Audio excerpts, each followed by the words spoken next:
I've got 2 hours on a parking here. It's very limited. I could have got 3 hours, but I was out of coins. 3 hours is the max, but I was out of coins.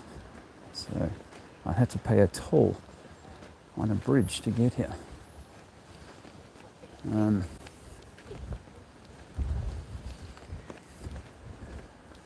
I've got, I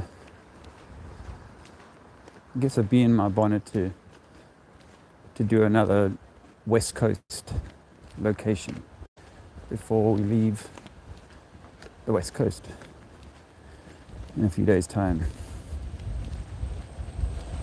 I'll be near the East Coast for a little while, so we'll see how that plays out.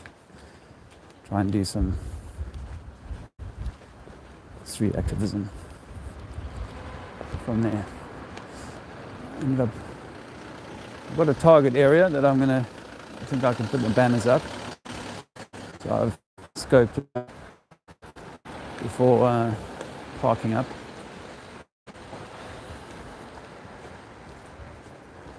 I can't see the screen at the moment, because I can take it out of my shirt.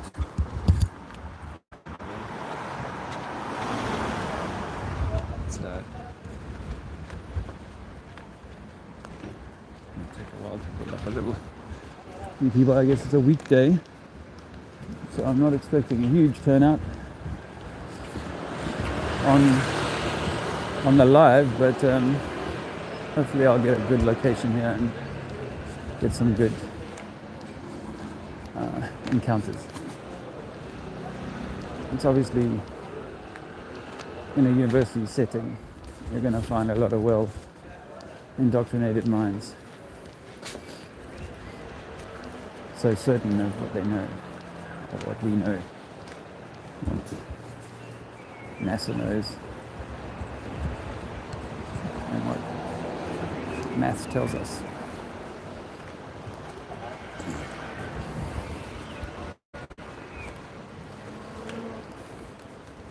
I've been increasingly aware lately of, that's quite an impressive facade up there.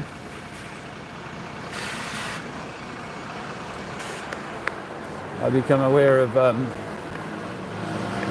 shall we say, discontent in the so-called community of people who know the Earth is flat.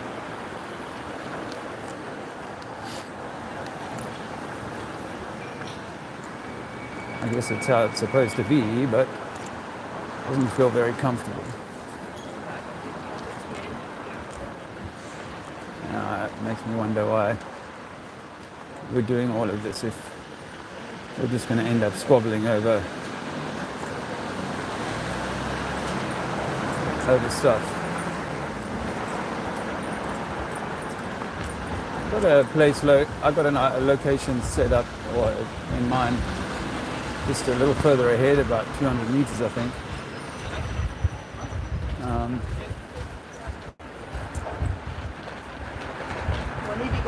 It's right outside what looks like a cathedral. Well, it probably is. It would be normally a cathedral, but it's now a university building.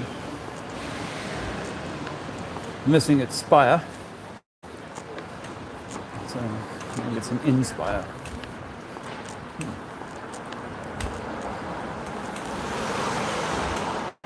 Where I'm hoping to put my banners up is on some sort of street balustrading, so hopefully it's not going to cause me too much bother with the official dumb.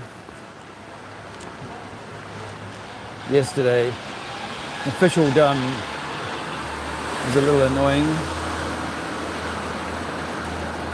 Zizi wanted to. We were on this beach where the tide goes out quite a long way, and he wanted to follow the tide a little bit as it was going out, more that he was eager to play in this deep, deep silt mud that was at one point knee deep for him. Anyway, we went out there for a while and we got about as far as the end of the pier at Western Supermare. And that was where the tide was at the time. And we turned back on our way back. Official Dum turned up with a van and lights and a loud hailer and blah blah blah, you know, giving us grief, giving me grief. You put your daughter at risk, she said. Okay, it's my son. It's my son, not my daughter. And you frightened him more with your actions. So she wasn't polite at all, just straight up rude. And, you know, telling me off like I was the child. Said I'm responsible for his safety. I'm not saying what we did was 100% risk-free, but I was very aware of the conditions and the depth of the mud, which is, you know, like knee height for him, but never seriously problematic for me.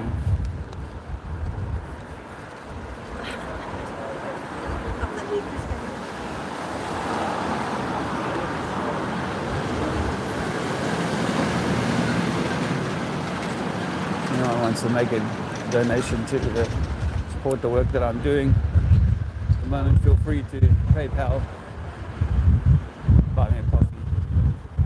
I hope the wind isn't too bad.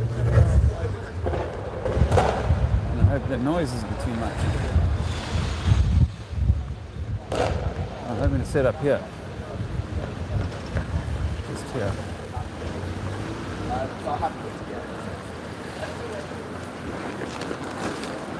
Just here.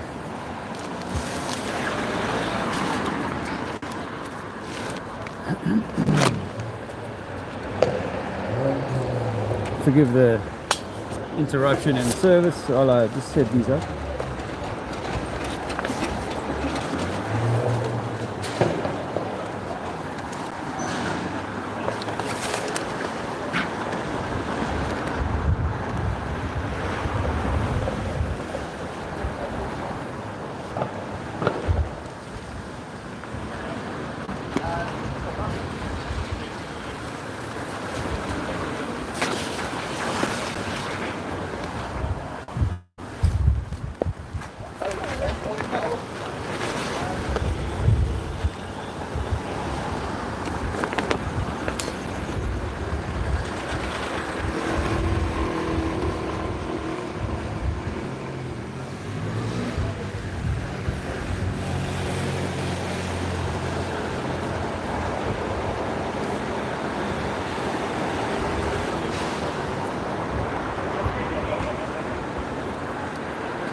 Yeah, I was just saying earlier on, I think it's unfortunate that we've learned so much, but still so little in terms of like who we are, you know. I mean, if we are the creator incarnate, whatever creator you believe in, then we've got to surely mature beyond this.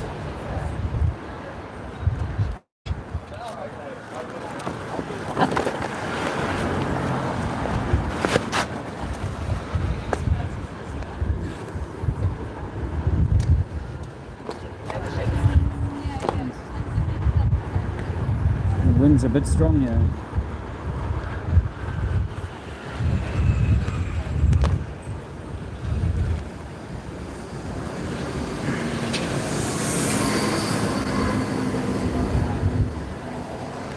Thank you very much. It's all right. Oh my God, we'll try with that. So nice. Appreciate it.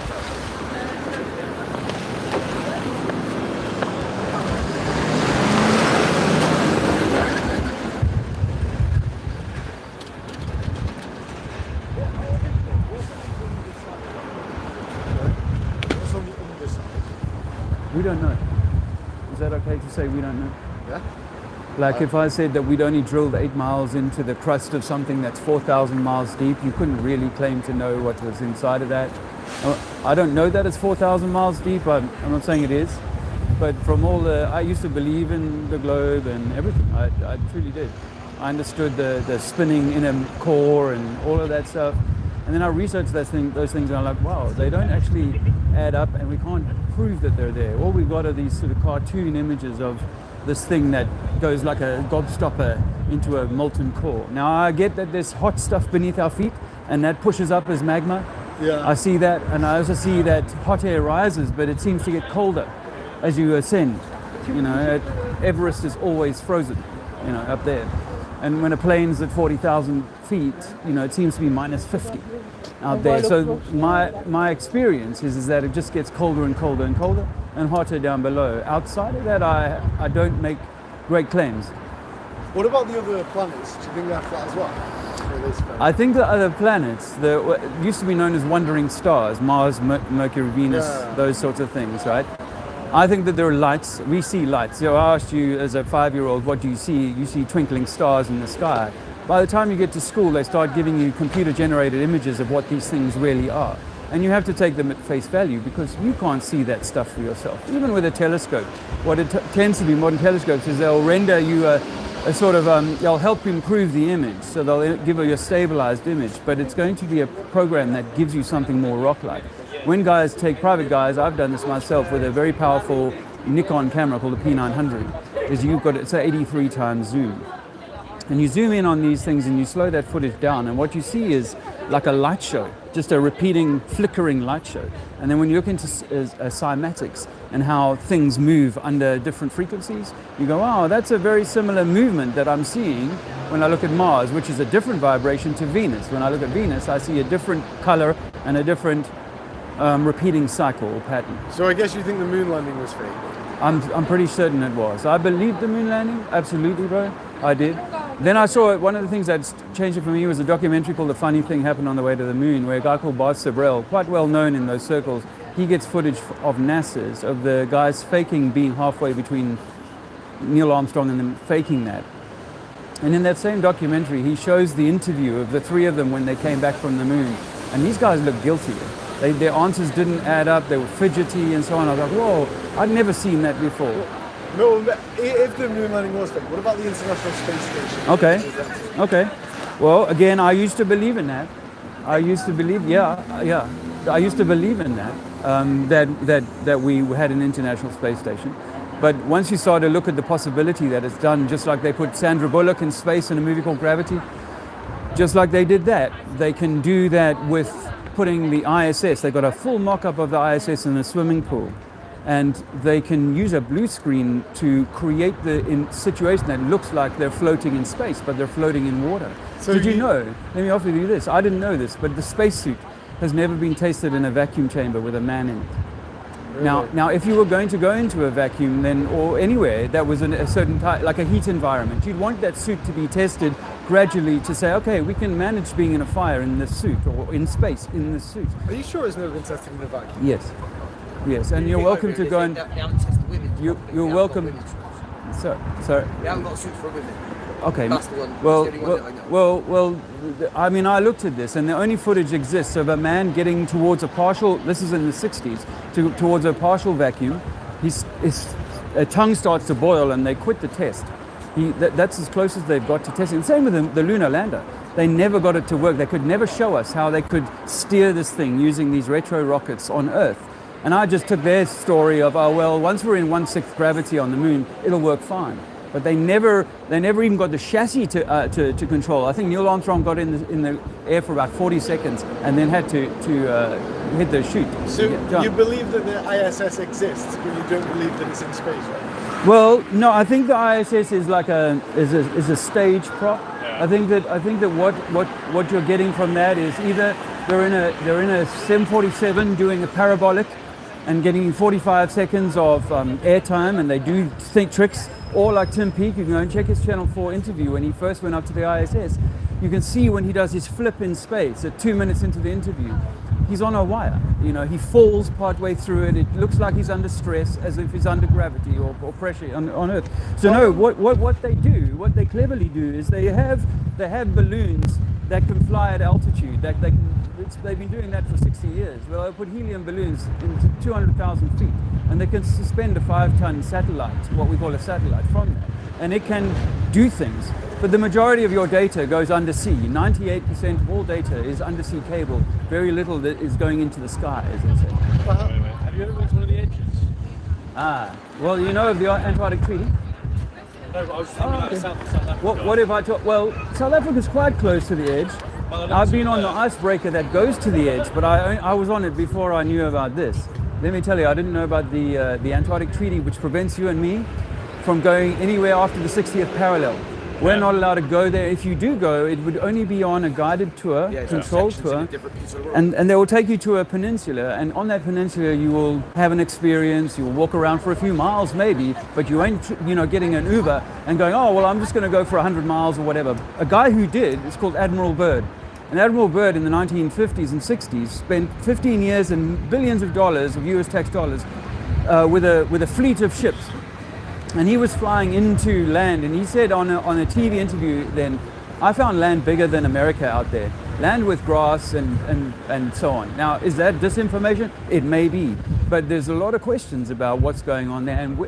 And if there are these resources out there, how come Shell and all these companies aren't lobbying to make sure that they can have access to all of this stuff? What about when Felix Baumgartner went into...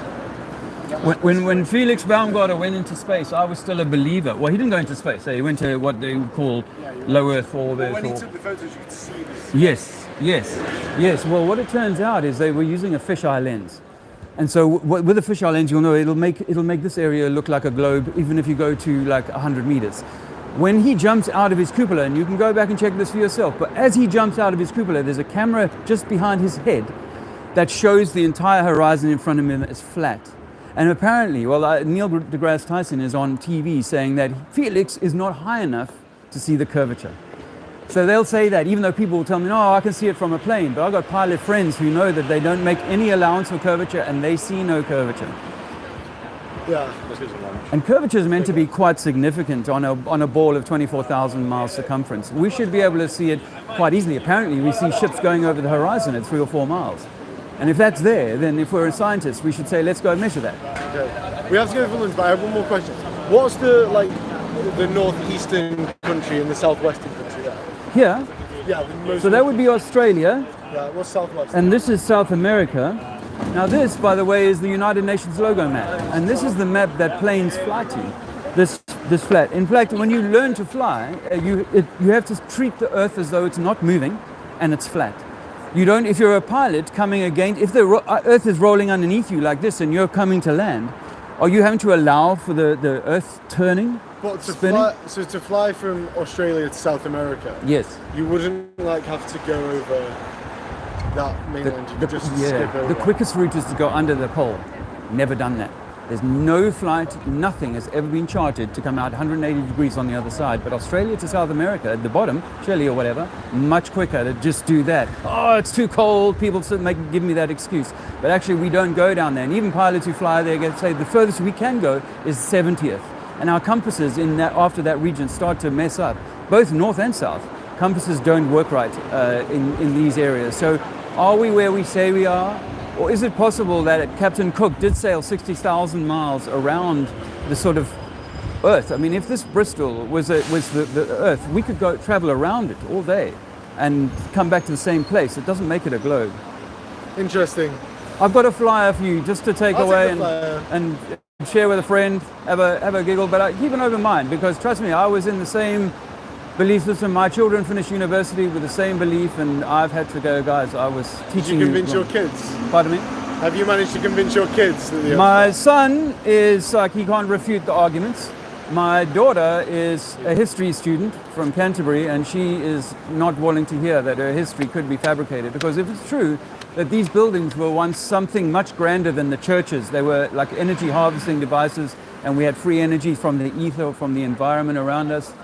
There's a lot of things we don't know. Would you like a flyer? All right, thank you. Very interesting. Nice chatting to you. Hi. Hi. Sorry, I was just curious. Okay. I was just wondering, and this is going to maybe sound really stupid, but No. how does no one, if people have traveled the whole way round, Yes. how does no one just, like, how is there not an edge if it's flat? Yeah. Well, we think that it's like if it would be, we think it's like a lake. So every lake has an edge, has a border to it. Now, Okay. we're not allowed to travel to that border. As I was saying to those guys now, there's an Antarctic treaty was signed up by all these countries that are at war with each other in the 1950s. And they've never broken this treaty, even though Russia and America and all these places have been at war with each other. They don't break this one treaty, which is that nobody can go, none of us can go beyond the 60th parallel. So there's 30 degrees of the Earth on this, possibly on this outside ring, that we're never allowed to go to. When people look at footage of things around the Antarctic, we notice that we never get a full image of the Antarctic on Google Maps. We think that it could simply be this ice ring that is at the extremities of our world. But it's a theory because we can't prove that. Yeah. What I can demonstrate to people is that at the equator, things are hottest. And as you move away from the equator, things get colder and colder. Yeah. So logic says to me that it's possible that things are, because we see with the bottom of South America, bottom of New Zealand, Siberia, and these places, there's super cold. And as you get further and further into these extremities, so it becomes colder. And therefore, is it possible that sea becomes ice, or there's other land, but at least that sea, things become an ice wall. If you froze a bowl of water in your freezer, it would start to freeze from the outside first, and it would create a rim around that, and then it would freeze in. So it's like, you think that, so the center of the Earth, it would be the equator then, potentially. So like, the theory is that it's hotter At in the the center and yeah. then towards the outside. Okay. Yeah, I mean, and logically, if you Yeah. took a hot lamp and ran it up and down your lounge, for example, the people right underneath the lamp would feel the heat most, and those at the walls would feel it very little. And so that's one hypothesis. There's another one which puts it as a plate, like a dinner plate, with the North Pole at the center. And that the sun goes around that, with it still on the focus of the equator being the middle, and it comes up to Cancer for a few months, and then it goes down to Capricorn for a few months. And so these different parts of the world have different seasonal variations. So that's probably the most popular theory. So do you think that how we've got all these scientific evidence for these other planets? Do you Yeah. think that the other planets aren't round as well? I think they are points of light. So when you observe these things, they look round, but round like a plate. That they're spherical is hard to prove. Okay. We can't be sure about that. But when we look at under a powerful telescope camera, I notice that they just seem to be shimmering points of light that are following a vibratory sequence, which is based on possibly a frequency. And when we look at frequency on like a sound plate, when it's called cymatics, you can take a vibration at a different frequency, put it on a sound plate with salt, and that salt will form different shapes. Yeah. And it'll continue to kind of move in and out of these shapes based on the frequency variation. And I think that that's what we're seeing, is that we're seeing a perturbation or a frequency variation in the ether or in the sky. And these things all move around in a set pattern, with the exception of the wandering stars, like the big ones that we talk about, planets. They move on their own track, but the zodiacal signs have been in the same positions for thousands of recorded years. Yeah. And these are meant to be moving at millions of miles a day or an hour. In fact, our Earth is meant to be moving at millions of miles an hour if you consider the 4 key movements of our Earth. We're rotating once a day. We're going around the sun once a year. That's thousands of miles an hour. The sun is moving through the Milky Way at millions of miles a day. And all of these things are all moving randomly in a big bang, and yet the stars remain the same. And we're told that's simply because they're so far away. So do you think that their drawings of the solar system with the planets and everything like that, they're just really inaccurate? There are depictions Yeah. that have been designed by the people who are, I believe, trying to fool us. Just like they did with religion, they try and fool us into believing something outside of ourselves. Why would they want us to believe that the Earth is a globe? Because I understand, it's like I don't know what you think about the moon landing. Yeah. But I would believe that I could believe that the moon landing was faked for the purpose of America like acting like they've got ahead in the space race, and like I can understand that, but I don't necessarily understand why they need to tell us that the Earth is round. You know? Do you have a reason why Russia wouldn't tell us that they'd faked it? Do you think if Russia was their enemy, would you think they would let us know? I honestly don't know. I used to think the same thing. I used to think exactly the same thing. If it had been faked, but why would they fake it? Why would they? Is that the question? Why would they fake it? Well, just like why would they want us to believe? Do you believe in the moon landing? Do you believe they went? No, I used to believe that they went to, but now I think the moon is like a plasma or it's a light that we see in the sky, and you can't land on a light. I also think that we can't get too high up into our sky. Maybe Felix Baumgartner is the highest a man has ever been in the sky. Rockets don't work above 20 or 30 miles. The air is too thin and you can't push against anything up there. So nothing is working up there. I believe that they're hiding the truth of this place because they don't want us to know that we live on a plane that might be much bigger. There might be more land. But not only that if this is an enclosed, contained biome, then it was designed.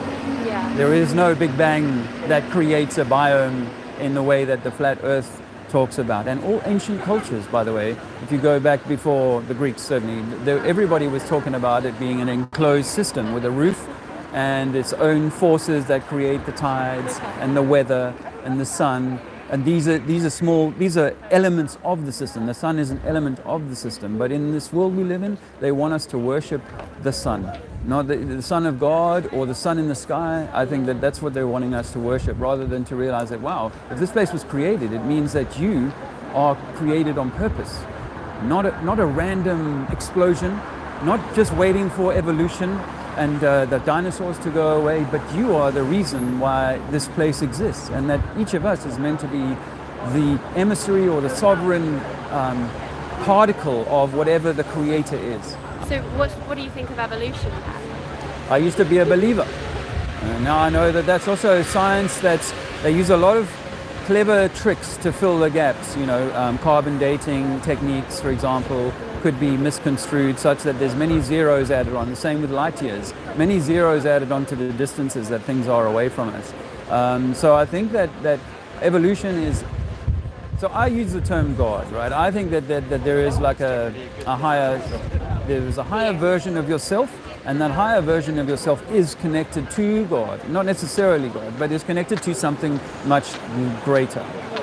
The game here is to try and trick you into not believing any of that and thinking that you are absolutely insignificant, happy to be a working slave in a system that will punish you for stepping out of line, even though you've not hurt anybody. It'll punish you for this, penalize you for that, demand you're going into the workforce. They'll want 40% or 30% of everything you earn. And they'll come up with wars and reasons to justify why they need to charge you this money. And the banking system, we go along with all of these things that are designed to enslave us. But if we knew we were sovereigns, we wouldn't, and we didn't think that we came from animals, we wouldn't behave like animals. We wouldn't be willing to be caged in a zoo. We wouldn't go to war with each other. We wouldn't be thugs, because we would realize that we are all one, and we come from the same source. And if I harm you, I harm myself. And I don't do it because I'm part of some religion, or that I believe that, if I'm a sinner, as the Christians will tell you, that I'm going to go to hell or anything like that. I just think that we are meant to realize our higher essence and not be devolved, because I think evolution is almost like a trick. Everything is backwards here, and so I think we were once very high beings. These buildings that you're in here, this University of Wills Memorial Building, it was built by a culture that had high technology.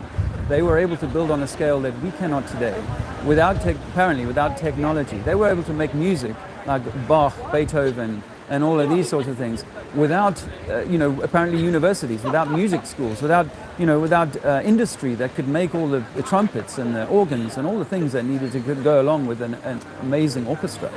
And yet there was culture that could do that. There was culture that could build the Parthenon and the Colosseum, these sorts of things. And we don't understand how they did that today, the pyramids. And there are pyramids all over the world that people don't know about. Under the sea in Japan, in South America, there's loads of them. But do you think that, so the fact that we don't know a lot about all of that it's probably because we don't, like, there's so much to find out, and like there's, you know, limited resources to find them out, but you would think that it's the government on purpose, like sort of just skewing our view of things. So who is the government? Yeah. But that's why I'm confused about like who's like, lying. so let's say I was running a prison. Then my prison would require different elements to it. It would have a religious faction, it would have a management faction, it would have the cleaning team, it would have all these different factions in it, and I would use them, I would play them off against each other, but I would actually have ultimate control of the prison. I would tell the religious people what they could do, I would tell the governments what they could do. And in 2020, I mean, I've been doing this on the streets for a few years, but in 2020, the governments really proved to us that there is actually a single governing body here, because 200 countries took the same action in that had never been taken before in human history, took the same action on the same dodgy, weak information. That we went to war against Iraq, and we found out later, Tony Blair lied about all of that. And then it's too many years down the line, so people, what can we do? We've got rid of him, we've got the other people in, you know, and so we are being played, and the governments of the world, it seems to me, are being controlled by the same conductor. And so if that's true, then it means that there is some very powerful entity that's been sort of controlling the prison. Controlling the prison. I've got to go, but let me give you a flyer. Yeah. Thanks for your questions. I appreciate it. No, of course. Oh, that's one on the electromagnetic hue. Oh. Because I think that we are electromagnetic beings of light. Actually, the squabble about whether the Earth is flat or round is actually a materialist, Darwinist, Newtonian argument. You know, when we're not, we're actually light. We are fractals of light. That's what I've seen on DMT or ayahuasca. And I believe that, and I've done the research to kind of back that up. I think that this is all light, and we're just interpreting that vibration or frequency. It's like the stars, they're just a frequency. Okay. Thank you. Lovely to talk to you. You too. Have a good one. I've left my water in the car. That is very swat. That was a nice conversation.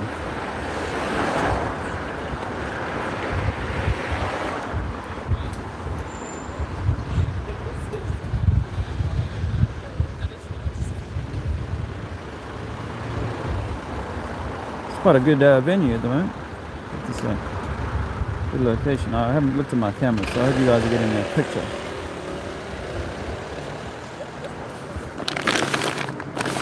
I know there's some chortling and chuckling, but you know, that comes with the territory.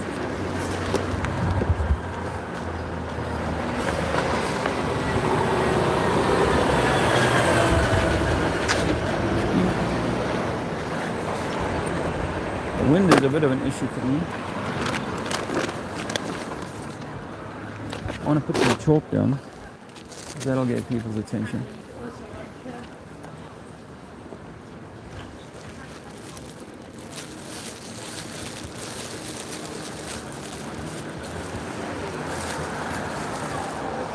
All right.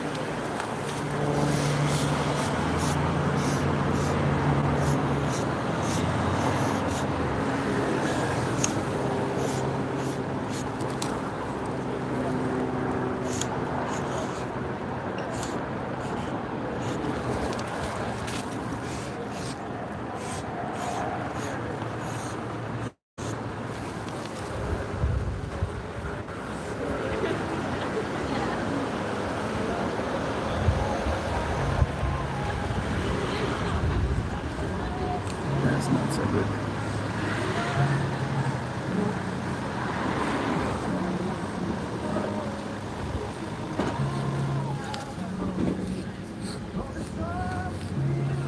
I've got to listen to that music. I got a copyright strike from the other day because of the music.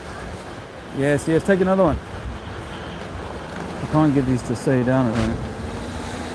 Wind is a bit of an issue.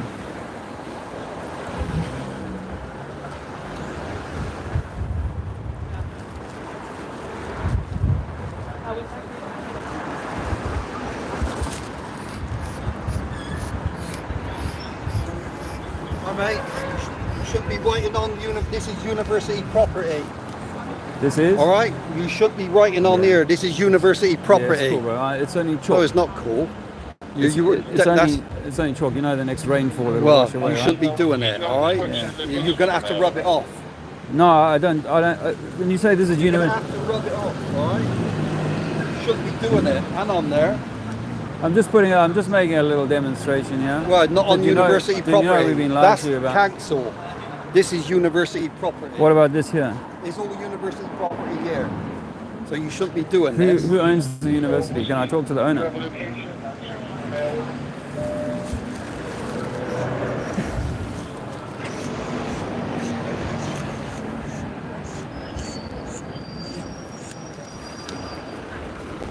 Let me do some more here.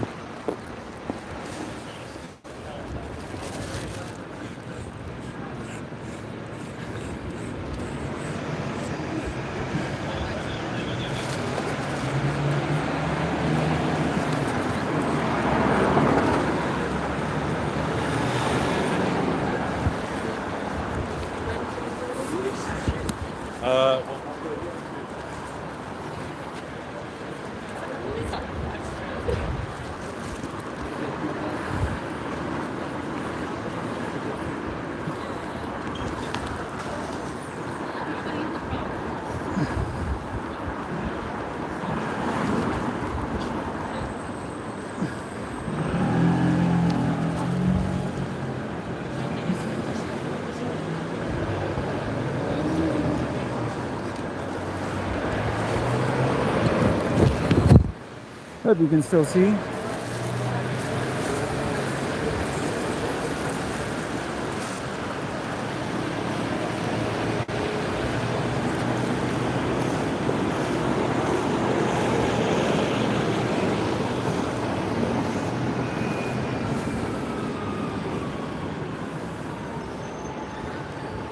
Yeah, I had some good combos there.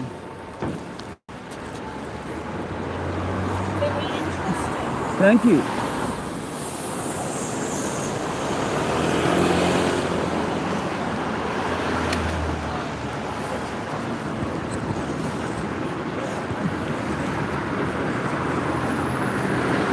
Two hours I'm going to be here without water. That does suck.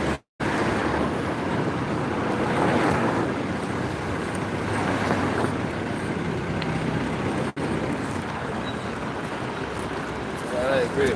You agree? Nice one.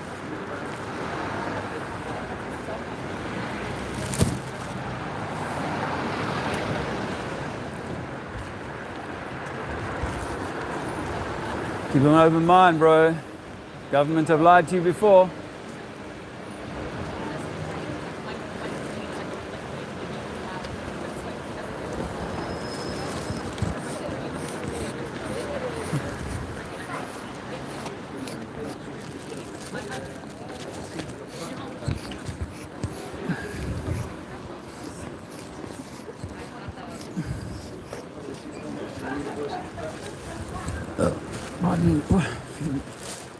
I definitely need some water.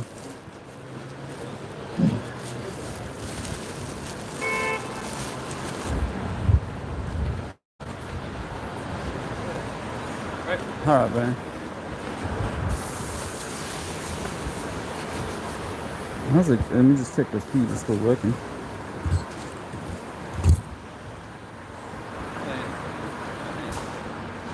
Hey, guys, and Ray, not bad sound.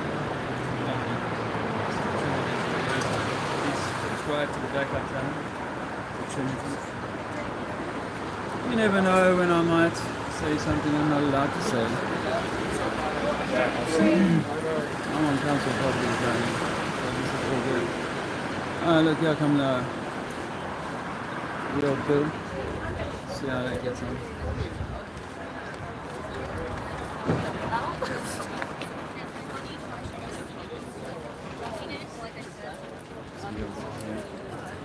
She just said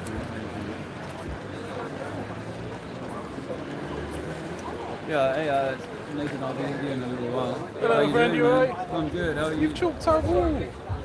Oh yeah, I didn't realise it was your wall. Yeah, it's our wall. Public wall. Pavement's public, but it's our wall. No, I thought your place would have started right at the wall. How's it going, mate? You alright? All right. Any chance you can brush off our wall, and then you're good to do whatever you're doing. I'm not gonna brush it off. I could do with some water. We can get some If you water, give me get you some in water, I can do that. Just but, off our wall.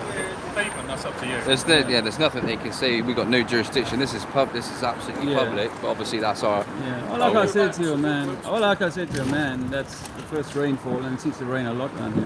I know, That's but gone. the thing is, a week before, this is why we're here now. There was somebody who wrote loads of graffiti in red paint, completely different to what you're writing. Oh. So they're on high alert, thinking that you're the guy. Oh wow! No, Yeah.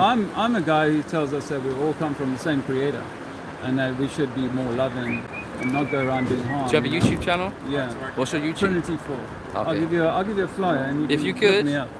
But I go around telling people that we are from the same source, from the same creator. I don't have a name for it. I don't have a religion, but I do believe that there is a God is within each of us, as I say on my flyer there, and that actually Trinity 4. we are meant to be loving. Do no harm is the golden rule, you know. Yeah, yeah, So of I'm course. not meant to do any harm to you or your property. Now, a place like this, not that I would spray paint it or harm it in any way, Yeah. but a place like this, I believe, belongs to the people. Yes. Actually, and these people that are coming here to be educated need to know that actually everything isn't as it seems, and I feel like I have a duty to God and to each of us, because I think we are fractals of God, that God or the Creator. I believe that I have a duty to get around and tell people. Where I don't want to do is cause any harm. And No. And We I- appreciate. You realise it? No, yeah, 100%. Yeah, I it's thought just this was obviously. all just going all the It way looks up like here. it, doesn't it? Yeah, It no, looks this is like this actually university property. Yeah. It's just our wall. By all means, get your message across as much as you can. We'll fully support that. But yeah, when it comes to chalking the wall of the Wills Memorial Building, I think they might be a bit precious on it. This used to be a cathedral, surely. This used to be a cathedral. No, it's never been a cathedral. It's Built actually. like in the style of one, isn't it? But it's, Yeah. it was always intended to be for the university. I travel around a lot, man. I see buildings The like cathedral's this. down there. South Africa. South Africa, I can tell you a bit about that. I travel around a lot, and I see buildings just like this, and oftentimes they're called a church. You see, and so I'm like, Have you been down to the cathedral down there? not yet. I thought this was it. The cathedral's massive. It's down there. Maybe I'll take a walk, but I've only got 2 hours on the parking. I could barely afford the parking. It's here. a nightmare around here for parking. Yeah, it's- What we'll wow. do is, if we arrange to get some more, are you happy to wash it off yeah, our yeah, walls? yeah, we appreciate that. To everyone. I agree with that. Yeah. Pardon? The parking should belong to everyone. I agree with that. Well, I understand that there's a limit on how much parking space there is, Yeah, and if yeah. people don't move on, people won't get a parking. I kind of get that, but yeah, it costs an awful lot. You know, I spent 20 years working in London, and most of all my salary just went on keeping a roof over my head. Yeah, thanks. Have a nice day. So good luck. Really brings the message out. Spreading the word. Come and have a chat. I've got information only. I just want to try and unpick some of the indoctrination that we all get from the age of 5 or 6. It's hard to believe, but everything that NASA give us is CGI. You realise what our degree is in, right? No, I've never met I'm a you. geologist. Oh, okay. This is mate, Okay. seriously. I love geology, by the way. Do you? But I have to say, my daughter went to university and studied history, and of course, when I started saying, sure, everything that we've been taught is a lie, it was very hard for her to accept that. Yeah. So what I'm saying to you is that everything we've been taught is a lie, and it may be that you analyze something in geology, and you have upmoving magma, and you have all of the things that we get, those things that you see, but the interpretation of them may be quite different. Do you know, as geologists, how deep we've dug into the earth? Yeah, so we're actually trying to meet the core mantle boundary at the moment, which is about 5 kilometres down. Okay. We're doing experiments in the sea to actually do that now. Okay, so as a proportion of the distance between here and the center of the Earth, what would 5 kilometers represent? Do you know? Can I tell you? Can I tell you it's? Do you know the radius? About 3.25. You study geology? Okay, so let me tell you, because I had to go back. I had to go back and study this myself. It's 6,000 kilometers or 4,000 miles is the radius of the Earth. So it's 0.1% is what you're kind of saying is the 5 kilometers. But actually, we've been deeper than that. There's a mine called the Cola Let me Deep. know. Huh? We've been to, well, there's a mine called the Cola Deep. You can research this yourself. The Cola Deep, they stopped mining it in 1997, and they got to 7.5, 7.6 miles, and they could go no deeper. Which is much further than 5Ks, but they could go no deeper. So we don't know. It's about 10, 11 kilometers. So we don't know what's beneath our feet, really. Well, we do because we have other things. We don't just have to dig down. Okay. So What we have other things? geophysical measurements. Yeah. So seismology and stuff like that is basically when we send like seismological rays into the earth, and the reflection that they Yes. come back tells Yes. us about the density Yes. and the composition of what's actually underneath the earth. Okay. And Would we you- use those sort of calculations to Gotcha. determine boundaries. Understood. Now, I used to believe in that and accept that at face value, but you can see that because we haven't been down there, when we receive a ping back from, say, let's say 100 miles down, we have to interpret what we believe that to be Well, that's based what on the science data that is. we got. Science is testable and Exactly. repeatable, but you and I can't actually test that other than to build another machine Well, that does the exactly, same and that's kind of what, thing. what scientists are doing. But we're still having to say, yes, we think it's this at that depth. And I know that with some of the knowledge comes from like magmatic movement, right? So as things come up to the surface, we're able to analyze what was brought up from down there. But I know this is so hard for you guys to hear. But I've got this other theory that I'd love to just for you to hear because I'm okay, thanks. Are you I going to just be on YouTube? yes, you're live Oh, on YouTube. Yeah. hello. Hello. Um, Say hello. Can So- you just talk to me about the just melting? as a hello to YouTube, the University of Bristol is actually doing some really exciting research into Mars and the Mars rover. So if you want to learn a little bit about space science, it's a really good place to go. But yeah. So how would you know that you were actually on Mars and not in some remote location in Canada, which is what some people suggest, is that they take the rover to a remote location and make us think that it's Mars, even though it's not? I appreciate that you have these beliefs, and I think that if you just maybe consider the fact that people actually study this stuff, and the reason that you don't believe it is because you haven't gone through these degrees and you haven't like done the experiments yourself. But maybe if you did partake in some of those experiments, you would maybe consider other like it's like the same as like if we partake in these experiments, Which experiments can you cite that show me that I live on a spinning ball? well, I mean, if you just go into space. That's not an experiment that you and I can do. It needs to be testable or repeatable by you and I. So But the whole point of science isn't like. No, I get what you're saying, to be fair. And I think that the university system should be more accessible to people. So therefore, people who come from lower income backgrounds can. Can I offer you this as a thought? I don't know how you found the last 3 years of your life, but Pretty good. but do you believe everything that the government did was the right thing? I don't based like. on I don't support our government. at all? Just So- for my own political beliefs. Because when I was younger, they went to war with Iraq and on a lie. Did you know that? Yeah, of Tony course. Blair No, I lied. completely agree with you. So I don't believe it's the way possible you're for government to set up, let's say doctors, to tell us that this is what we need to do. And I they might think believe that. government and scientists, because government people don't actually tend to have qualifications in the things they're putting laws on, whereas doctors and scientists have been to university and they have learned about their degrees, so therefore I'd say they're probably in a better position than an MP to have an opinion about things. And for me personally, I don't like the way that democracy is in the UK. I think there should be people who are more well educated rather than just going to like a rich person university and doing a business degree and then running the country. That's like my opinion. I think we should have people who are actually have degrees on the things that they're talking about. Yeah. And But that's is it possible? Because this is where I come from. I believe in the degree system and the programs that we have. But then I realised that some of these things they've mistaught us. And so it's possible for me to go to a degree and come out and believe that this is the only way.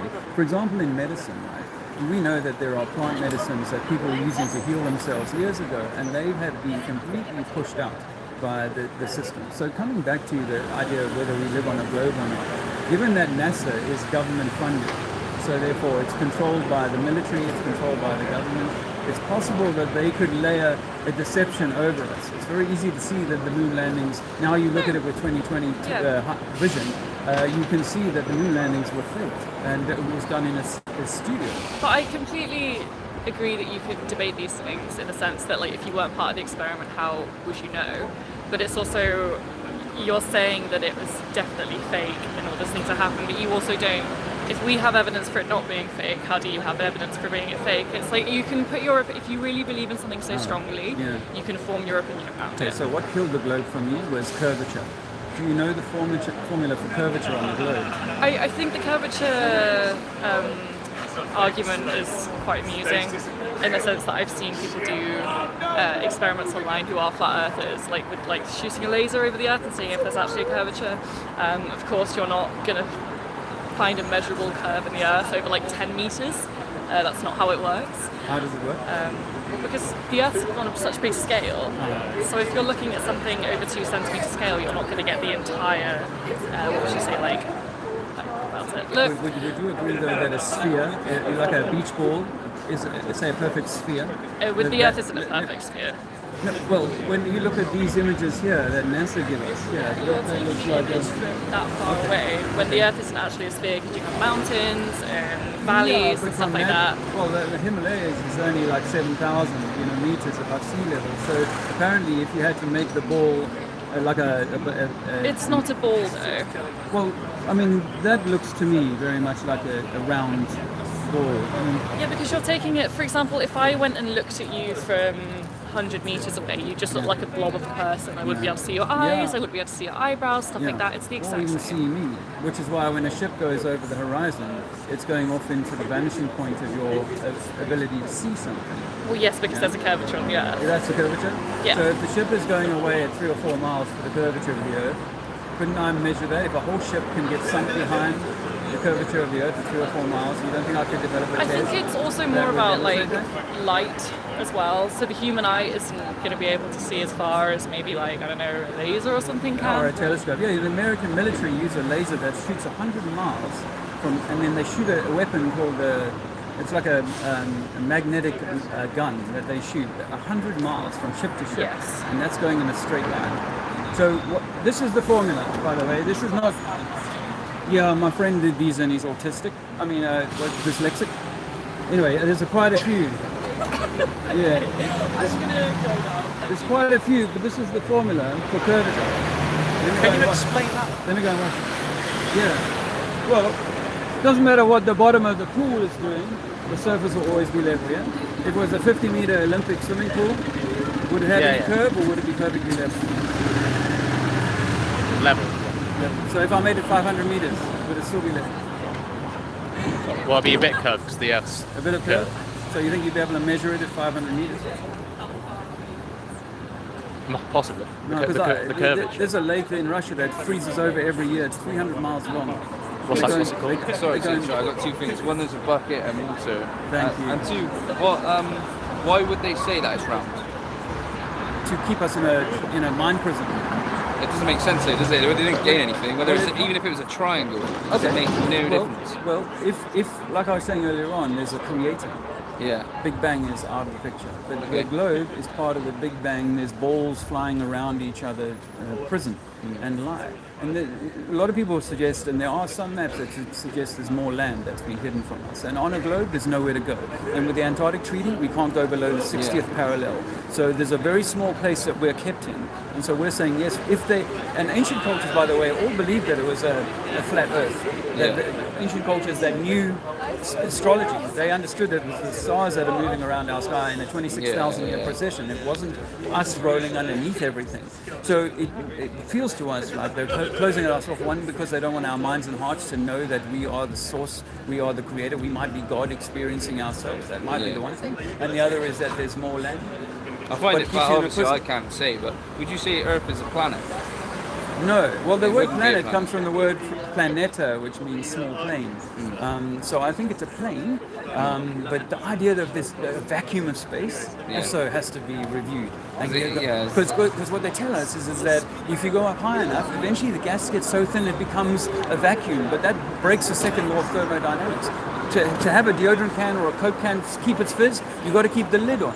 Yeah. Once you break it, there's equalization, high to low. That's how it always works. So why isn't the pressure pushing off and going out into the outer space? Oh, it's whatever. They used to make an excuse that I used to buy, but actually you need to have containment in order to have pressure. And to go into a vacuum, by the way, we've never taken a man and put him in our vacuum chamber that NASA have. We've never done that. And said, let's test your suit because you're going to go into space.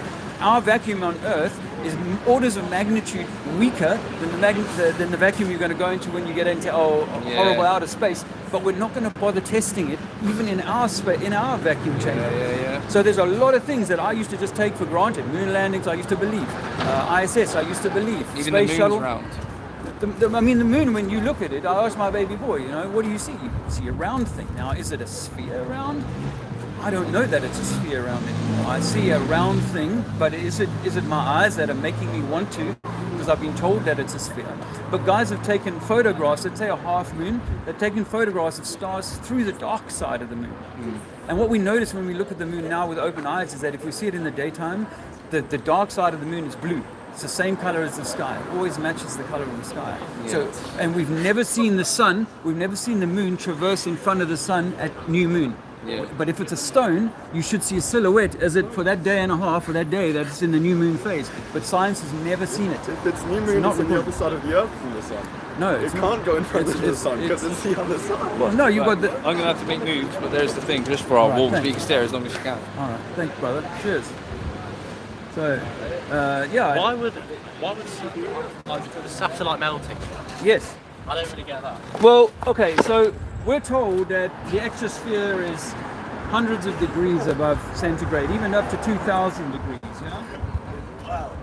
Where did you see that? The exosphere, I mean, this is not my science. Troposphere, stratosphere, mesosphere, and where these satellites are is meant to be hotter than the materials that they're made with can stay solid. Is it hotter? Well, what people in science will say is that actually it's because even though it's hot, the molecules are so far apart that there's no heat transference. Which because heat and temperature are different. But this is one of our things in terms of the satellites. If you Google satellites in space, there's none. There's no photographs on Google. There are only cartoons. They're CGI. There's not a single photo where someone's gone, right, we're releasing this from the spaceship. There's a satellite, some stars in the background. Never seen that. Why would that mean that they don't exist? Sorry? Why would that mean that they don't exist? Well, I mean, I think that if you were doing these things, you would probably take photos. It's the same as they went to the moon, right? And they didn't bother taking more than 1 or 2 pictures of the Earth from the moon. They took thousands of photographs. And always are bothered about their feet and what's going on the floor, but not, wow, the Earth is spinning. I want to take 6 hours of still shots or even a little video. If I've got enough space on my spacecraft to take a dune buggy and a golf club, then I want to take a video camera and I want to film this Earth rotating and spinning and spinning. I'd love to see that. Because the whole of humanity is wanting to know that we can actually stand on the moon and we can look back at Earth. But they didn't take a photograph of the Earth until the 6th and final mission on their way back. And so I'm like, there's a lack of evidence of these things that you've got to start questioning. And then when you see that there's a balloon program, helium balloon program that launches satelloons and has been doing that for 40 or 50 years, you realize that's possible that the satellites are actually on balloons, but they're not actually in space. Why, if the Earth is like this, I presume, then everything on the surface, right, is on the top side of the disc. Okay. So what's on the bottom side of this? Is the bottom side also flat? Well, let's think about what we see in nature. Like if we have to take an orange, and we have to cut the orange open, because remember, the fruit's not on the outside in nature. In nature, the fruit is always on the inside of the skin. In this idea, we live on the outside of the skin, is the first thing in nature that breaks that law of thermodynamics, is that you need to contain the pressure inside of the skin, inside of a can. So I say that we have to, in order to see where we live, we have to open an orange and say, this is a microcosm of the macrocosm.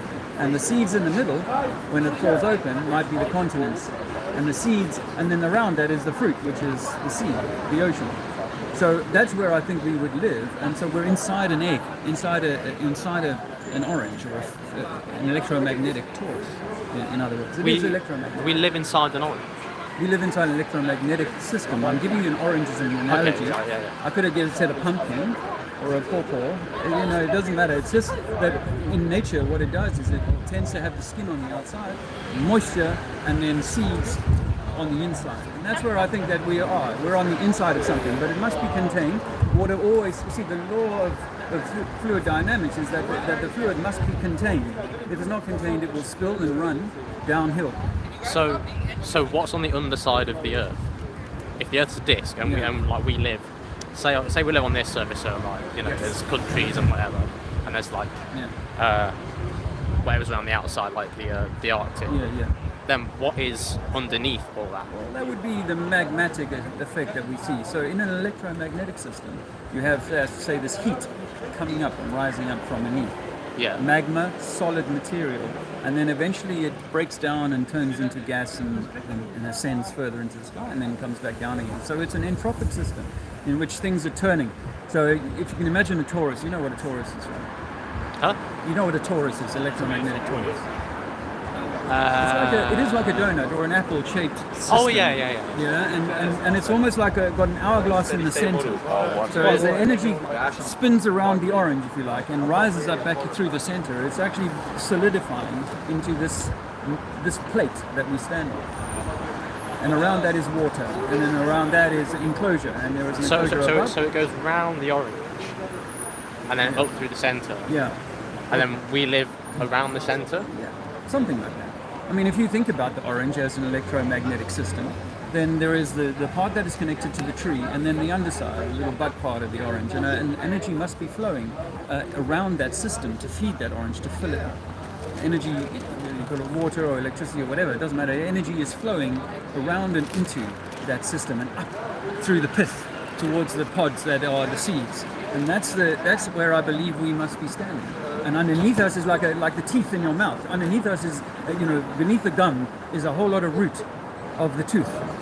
And we're standing on the gum line, which is our shoreline, which we call sea level. And there is only one sea level for a topographical Earth. We've got regions above that sea level and regions below that sea level. And it's as simple as that. And the sea level may not have always been the same, and I'm okay with that too.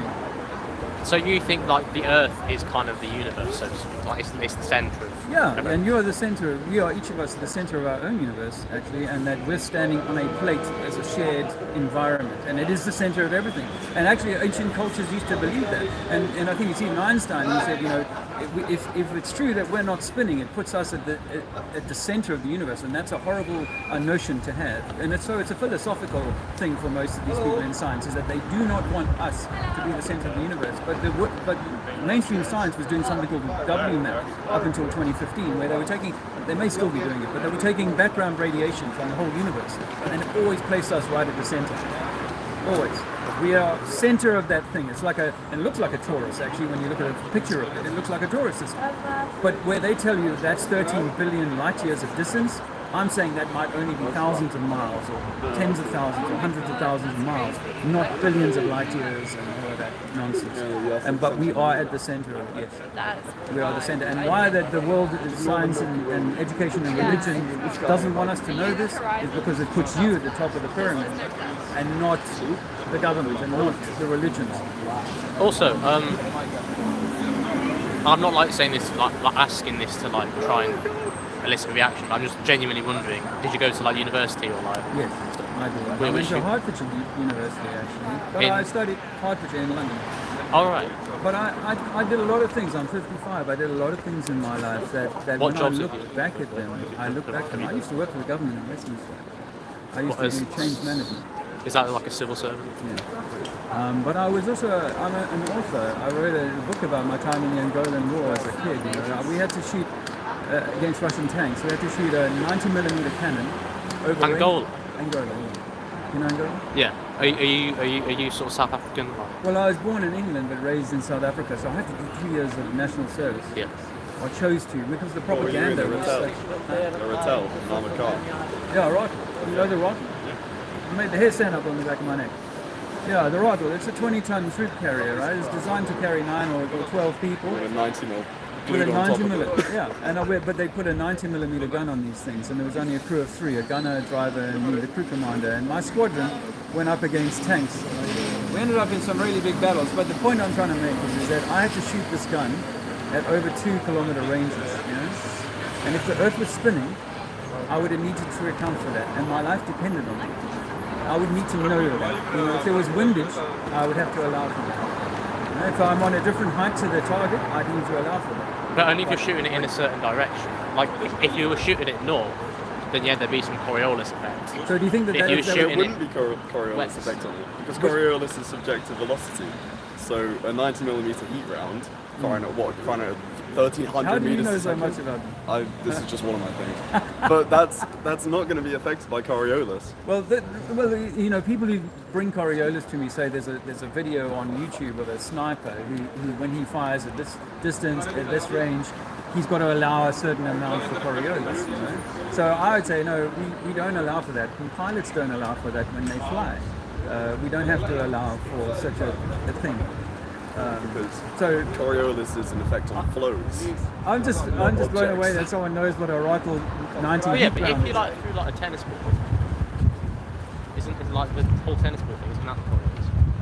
Yeah, like, but in a tennis ball, if you throw it while you're on the roundabout, then you're going to get that Coriolis effect.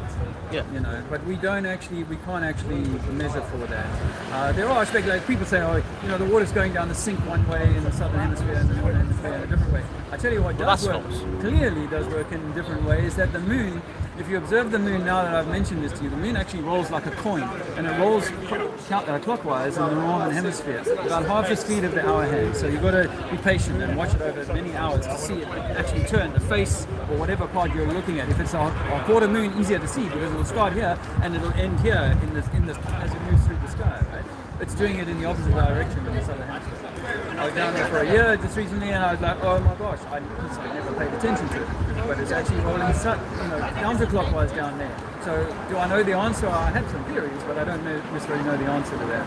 But there's things that we observe in our world that don't support the mainstream model. And why? Because they don't want you to know who you are.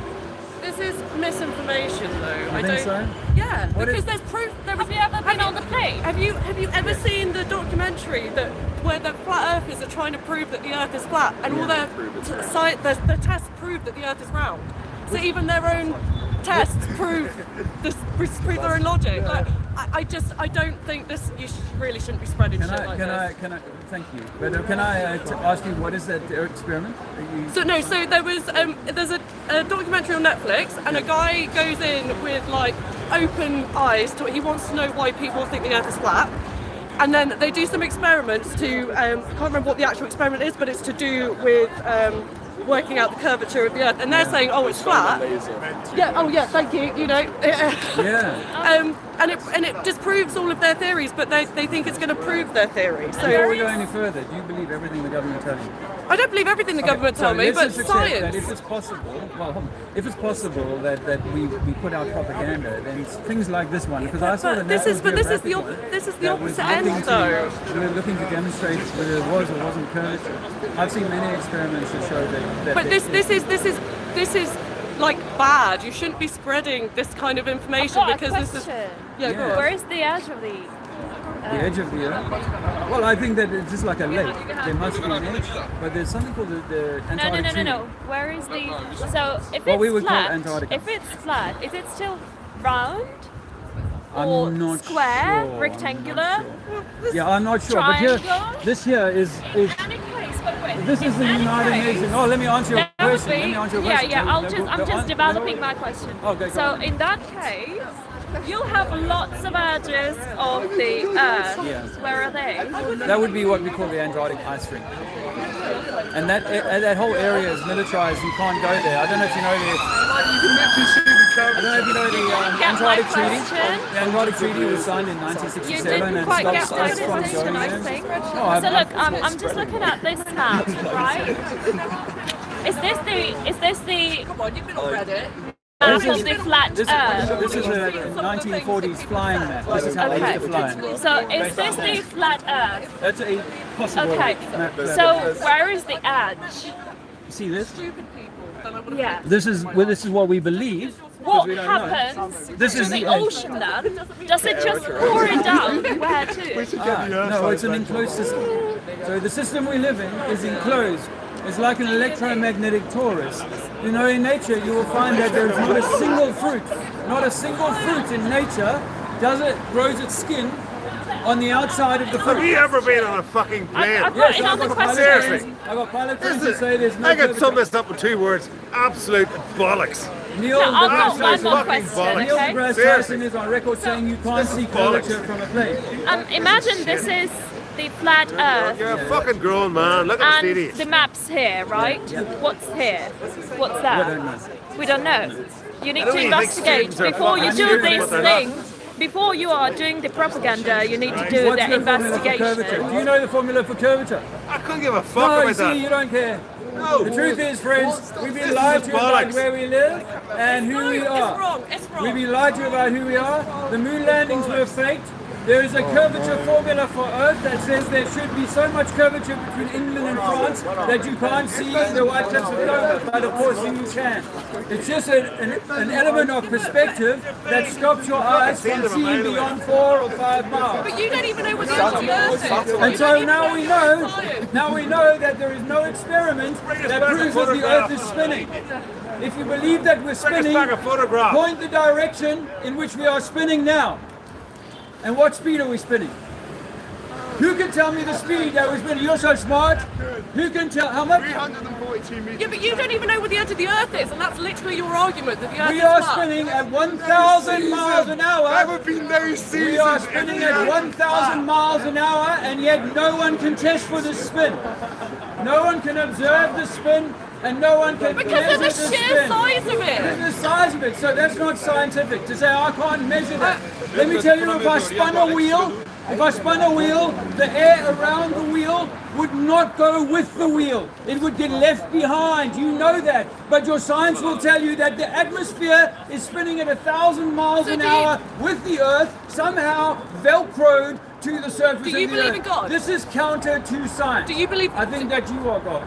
Do you I believe in think God? that each of us is God carrying the spark of the Creator, whatever that is. I don't need a name for God, but I tell you that there is a higher source here. The science that would rob you of your divinity is the same as the religions that would rob you of your divinity. You cannot compare religion and science. Well, you Oh, can. yes, I can, because you there's can a lot of actually belief add in both of science. them together. You can I add- agree with what you're saying, but I'm studying engineering and I believe in the world being a globe. I believe science can't explain anything divinity-wise, but I'm content with what the world is. I'm content with what's around me. I'm not- You're in engineering? Yeah. Okay. So See, how would this you... oak over here, she started opening her mouth because it was one side against the other, but I believe there's a common ground. All right, I There like is a that. bridge. I like what you're saying, the same way I like to say about climate change and global warming. There's also something that is not proved. Yeah. You know what, with the flat Earth Where are you from, South theory, Africa? all the climate change and all of that stuff goes away because we live in an entropic system in which energy can't be destroyed. It's actually only being converted from one form to another. It's not even created. Yeah, it's not even created, but energy is existing. Do you do this all by yourself, man? Yeah. It's lekker, eh? To South Africa. Okay. Okay. Well, hey guys, nice to have you again. Earth is flat. We've been lied to about where we live. We can't prove we live on a spinning ball. And if you know the curvature of the formula for the Earth, why don't you tell me? Who knows the curvature formula for water? Water does not curve. Water always finds its level. Water will always find its level. On the globe. Gravity is a belief. Gravity is, I picked up a pencil and I dropped it on the floor. That means I can walk upside down in Australia. It's all a belief system.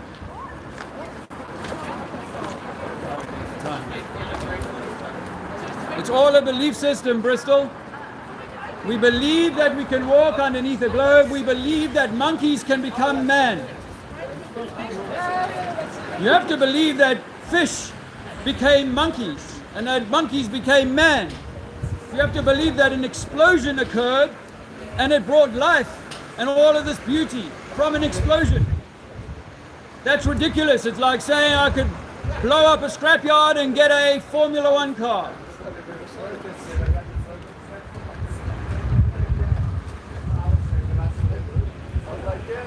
Any questions?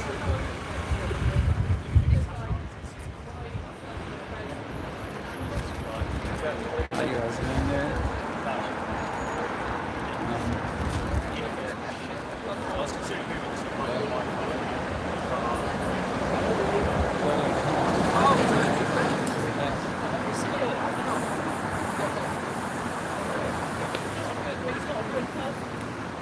Take more pictures, please send it on your social media. You must spread the word. Say how ridiculous this might be, but get people to ask the question. Like, you know that these pictures here are from NASA? All of them? All of them. No, I didn't know that. Yeah, and this guy down here, Rob Simmons, he admits that he actually created the first blue marble that went on everybody's iPhone. And he used data, and he didn't know what it looked like. He just drew a picture with clouds.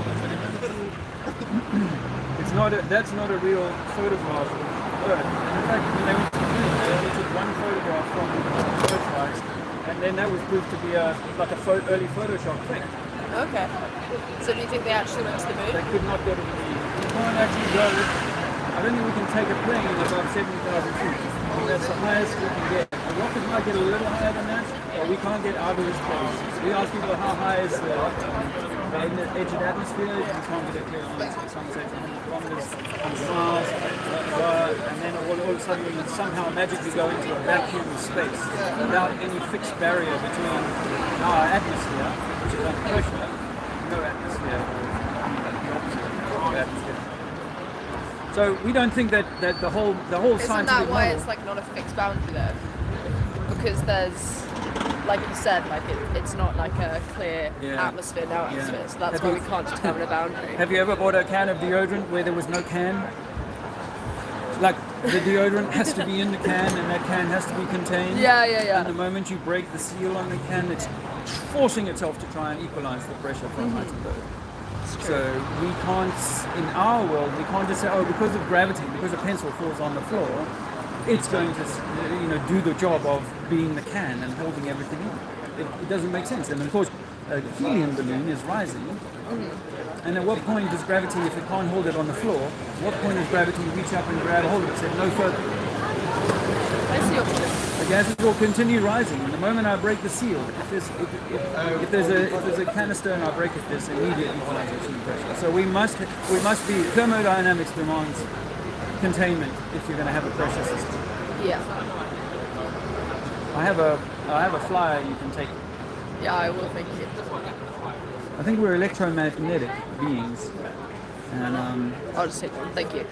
And I think we're electromagnetic beings, and the system wants us to think that we're materialist, evolved apes, and that we are not that important, that there are other life forms that are more important than us, or higher than us, or whatever. And in fact, we are maybe the highest thing here. Why? Yeah, why would we be the highest thing? And what does highest mean? Like, how are you defining that? Well, okay, let's say I was a wealthy guy, and I wanted to build a theme park for my child to play in. But I'd hire actors to come and be like a Disneyland, if you like. Yeah? Right. Okay. Yeah. But now my child should not ever feel like they're not the reason that they're going to this theme park is here. The theme park is not for my child to have fun, not for the actors who are playing parts there to say, hey, no, you can't do this, you can't do that, you're not allowed this, or we're going to frighten you, or we're going to make you pay a lot of money, even though your dad paid for the whole fare. We're going to make you pay to go on this ride over here. So that's where I think that's what it means by the highest thing. So if there is a creator, which I didn't believe, I was an atheist 8 years ago. If there is a creator, then, and this is what this realm seems to suggest, if it's an enclosed world, then that creator had an intention to create this place and express itself. And it can't express itself as everything, but it can express itself as you. And it can have this experience of itself within itself as you, if that makes sense. So I think that there was a creator that said, yeah, let me create this world and all of you can go there. But just like that Minecraft game, imagine if you know the Minecraft reference. Yeah. imagine like there's a realm that you can go and play in, but someone else got there a few generations before you and said, if you want to play here, you're going to have to follow all my rules, and you're going to have to pay my taxes, and you're going to have to do this, and you're going to have to do that. And by the way, we've got a border here, so you're not allowed to travel there. And those people that are over there, they don't like you, and they want to come and have war with you. So now I'm going to get you to pay to go to war against them, because I've frightened you against your brother, who is their sister, who lives in the neighboring Minecraft land. So that's what I think has happened, is that our journey, our trajectory, our divine essence or sovereign baton that we were given by the Creator has been usurped, has been taken by some other entity. Either that's like a Game of Thrones test to say, can you make it through? We're going to make it as hard as possible, or simply that there's just nefarious bandits or pirates who said, let's control the world for the people and God's creation. So in this like Minecraft analogy, the higher being is the person creating the world, like with the building blocks, or are we the people creating the world around us? That's what I don't understand. That's a great question. We may well be. What I mean, what do you think? I know you don't know. I think that you see. So what you are here is an avatar of your higher self, is my experience. I had an ayahuasca experience in 2015, and that was what changed me from being an atheist. It's like, oh my gosh, I was 47, so I'd already gone through life at the time. And I was like, I've had an experience of my higher self. My higher self is, I think, connected to whatever we call God, everything, this highest consciousness. So I believe that your higher self is being represented in the avatar form here by you. You are an eternal being, and that once you're done with this experience, you go back to that. Good, bad, or otherwise, you're not going to get punished. It's not like a hell and heaven thing. The hell and heaven might well be here. And that's like, do you come through So this in the same regard, do you also believe that there's other forms of myself living elsewhere? Possibly. Okay. Possibly. I have to allow for that possibility that your higher self could be manifested in hundreds of incarnations. Because if you go back to the top of that pyramid where God is, then God is actually incarnating as everybody here. Yeah. And so there's 8 billion incarnations. It sounds a lot like box theory. It sounds a lot like box theory, which you probably disagree with. I haven't heard that. It's to do with quantum physics and the theory that like if anything that has ever happened can happen. All forms that could have ever existed of yourself are existing and doing everything that they could have ever done. Right, yeah. I've studied a bit of quantum physics on my journey through this to try and understand it. Mm-hmm. And I do think that there is a lot in quantum that makes sense to me as an electromagnetic universe. Right. In the consciousness sense, I think that all bets are off as to the possibility of what the consciousness is. I truly believe that we are all from the same source. Some people say that there's a dark side and a light side and so on, but I think ultimately everything comes back to the one, or the zero, the beginning. The mother it all comes from a female essence. But I think I call myself Trinity 4 because I think we are the Trinity, the masculine, the feminine, and then the third, which is the product. So in electromagnetics, it's the electricity, the magnetism, and the ether or the environment that can create, has the potentiality for creation to manifest. And that creation is manifested over thousands and thousands of years here on this realm. It might be, I've said to people, at different frequencies, they could be like a highway going right through where we're standing now. We wouldn't necessarily know about it. So the realms of possibility are huge. I mean, I used to, when I believed in all the space programs, I used to believe in what I thought we were going to find. You believed in what, sorry? The space program. Oh, right, yeah. I think outer space is fake. We can't get out. But I used to believe that there was all these fantastical things that were out there, and what Hubble was seeing was, baby stars being born and all of this. I used to believe in all of that stuff. So now I'm willing to think differently about what it might be in terms of a higher consciousness. That there is a higher. But why can't why are those mutually exclusive things? Like, why can't a space exist with your belief that, like, we are these avatars that have been placed here? Well, I think there is more space, if you like, or environment that is outside of the egg that we're in. So but it's not like space as a concept. But not like a vacuum of space. In the Bible, it talks about God separating the waters from the waters, and we know that we are actually you are mostly water. Your body is mostly made up of water, and you're separated from the water of the ether or the air around us, which is thin water. So that analogy works also at the macrocosm to say that yes, we could be inside a large body, call it an egg or an orange or whatever. We could be inside a large body, and outside of that is some other material. Some say it's water. And when we look at the stars and how they operate, they seem like frequency being fired into water, because we can experiment with that on Earth. And so we can. How do they seem? There's an experiment called the star in the jar, and they fire a frequency at a jar, and it will implode and create a star. This is mainstream science. It's not even hidden. You can Google this yourself. It's called star in the jar experiment. You can look that up.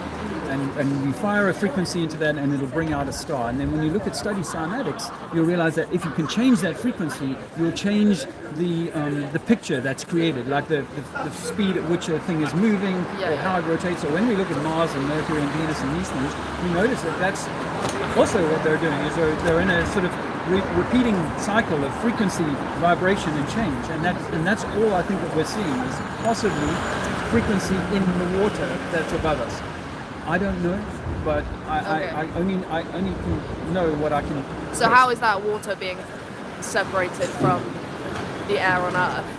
Because your whole idea is with the ocean can, there's a sealed thing around it. How is that separated if you believe there's water out there? Yeah, what I the don't ancients understand call a that. firmament or a roof. There was a great mother who was by some cultures that stands as an arch that creates like a dome. And so there's a lot of references once you start to study this. There's a lot of references to there being even in the mainstream. There was an operation called Operation Fishbowl in the 1950s where America and Russia were firing what they call nukes up into the roof or up into the sky, and they were trying to explode them against something. There's pilots that have talked about being at the far latitudes. What, at the same time as the space race? Yes. They believed there was a dome? Yes. The space race is all fake. The idea that Russia and America are enemies at the top table, no.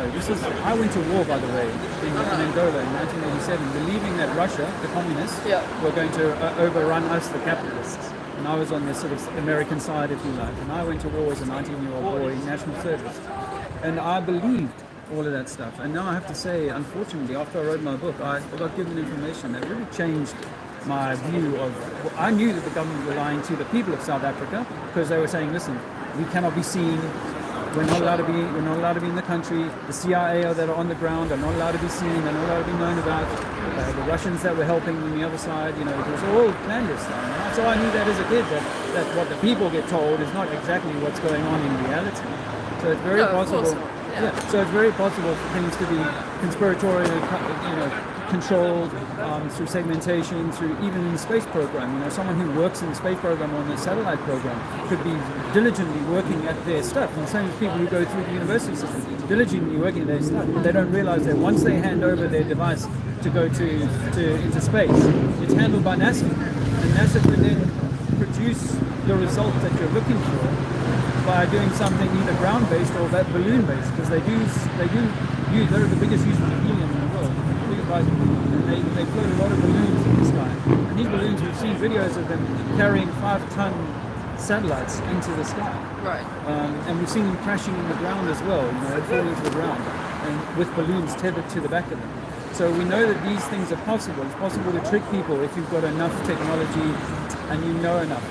So yeah, all of that is... so say all of that is true. My next question is, why? What's the point? Who's benefiting from all these conspiracies? Yeah, it's a good question. Normally, it's a good one to ask once you've kind of done some of the, because you won't necessarily want to know that actually it is to trick you in the first instance, and trick us all.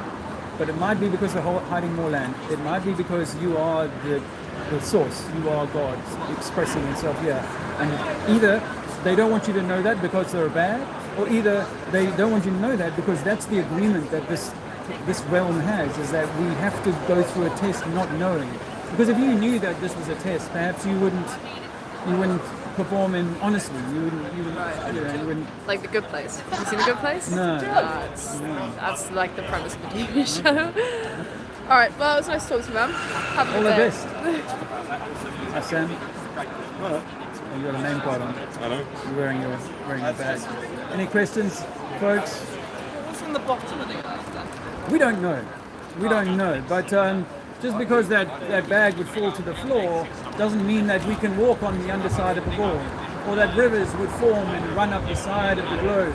I used to believe in all of that stuff because I believed that gravity was this mysterious force that could do things that now I no longer believe that we can. We can't test for how gravity works. You know, we can say, yes, if I lift something up, it will fall back down. But we know it will only fall as far as the buoyancy of that environment. Because if there was a pool here, then that bag would float on the water. No, I wasn't arguing. I was just wondering you had an idea. Yeah, but no, but that question is normally asked by people who are not willing to kind of seriously conduct some investigation. Did you know that there's a curvature formula for the globe, which is, and it's mainstream Pythagorean formula, so it's not like something that I've made up. But people who claim they live on a globe should be able to measure this curvature. We're always told, oh, you're too small to notice curvature. But you're told also that a ship is going to go over the curve just in the distance there over the water. So how do those two things square up? Either it's big enough at 3 or 4 miles to hide a ship, or it's not because we're so small and it's so large that we can't measure it. So I went out, because I grew up by the sea, I went out and tried to measure curvature, and I couldn't find for curvature. What I could find is the horizon will vary, the visible horizon will change depending on the width. But you can't measure, physically measure curvature, even though we're told not to bother. And the other thing that you should consider is that there's no experiment, and Einstein agreed that there'd be no experiment that we could do on Earth to prove that the Earth is spinning. Did you know that there's no single experiment? I'm not going to argue. You want a flyer? Sure. I want a flyer. I'll give you a flyer. Can I ask you a question? I think that it's, yeah, you can. I think that we are being tricked into giving away our divinity. That's why I come out and tell people I'm not part of a religion. Was there a point where you believed, like before now, where you used to believe that the Earth was round? Yes. And if so, how did you encounter the idea of the Earth being flat, and what convinced you that the Earth was flat? Okay, about 8-9 years ago, I started coming across information about mainstream events like the Vietnam War, how America got into the Second World War, things like that, that it shook my view on what world history was, that what was going on in politics wasn't true. I wrote a book about my time in the Angolan War in 2014, and when I published it, I got given information that the battles that I was involved in had been staged. So you used to serve in the military? Yes. And where did you come across this information? About the battles being staged? The government's well, for example, stuff and all when that. I was in Angola, we were told there was very hush-hush. Public in South Africa were not allowed to know that we were in Angola having a war. We were in tank battles, but we were meant to keep that hush-hush. So I knew, and then on the CIA were on the ground alongside of us, and America was denying any involvement in Angola.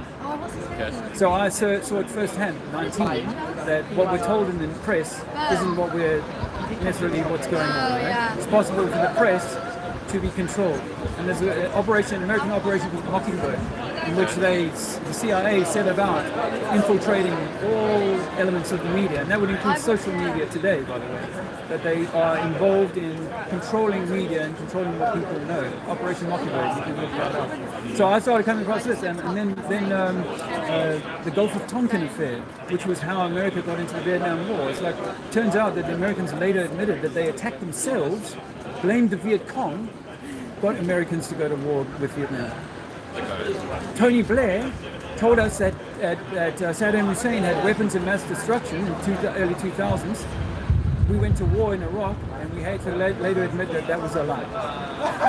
So we are being tricked a lot, and I started becoming aware of this. And then someone said, oh, you know, the Earth is flat, and I'm like, no, that's ridiculous.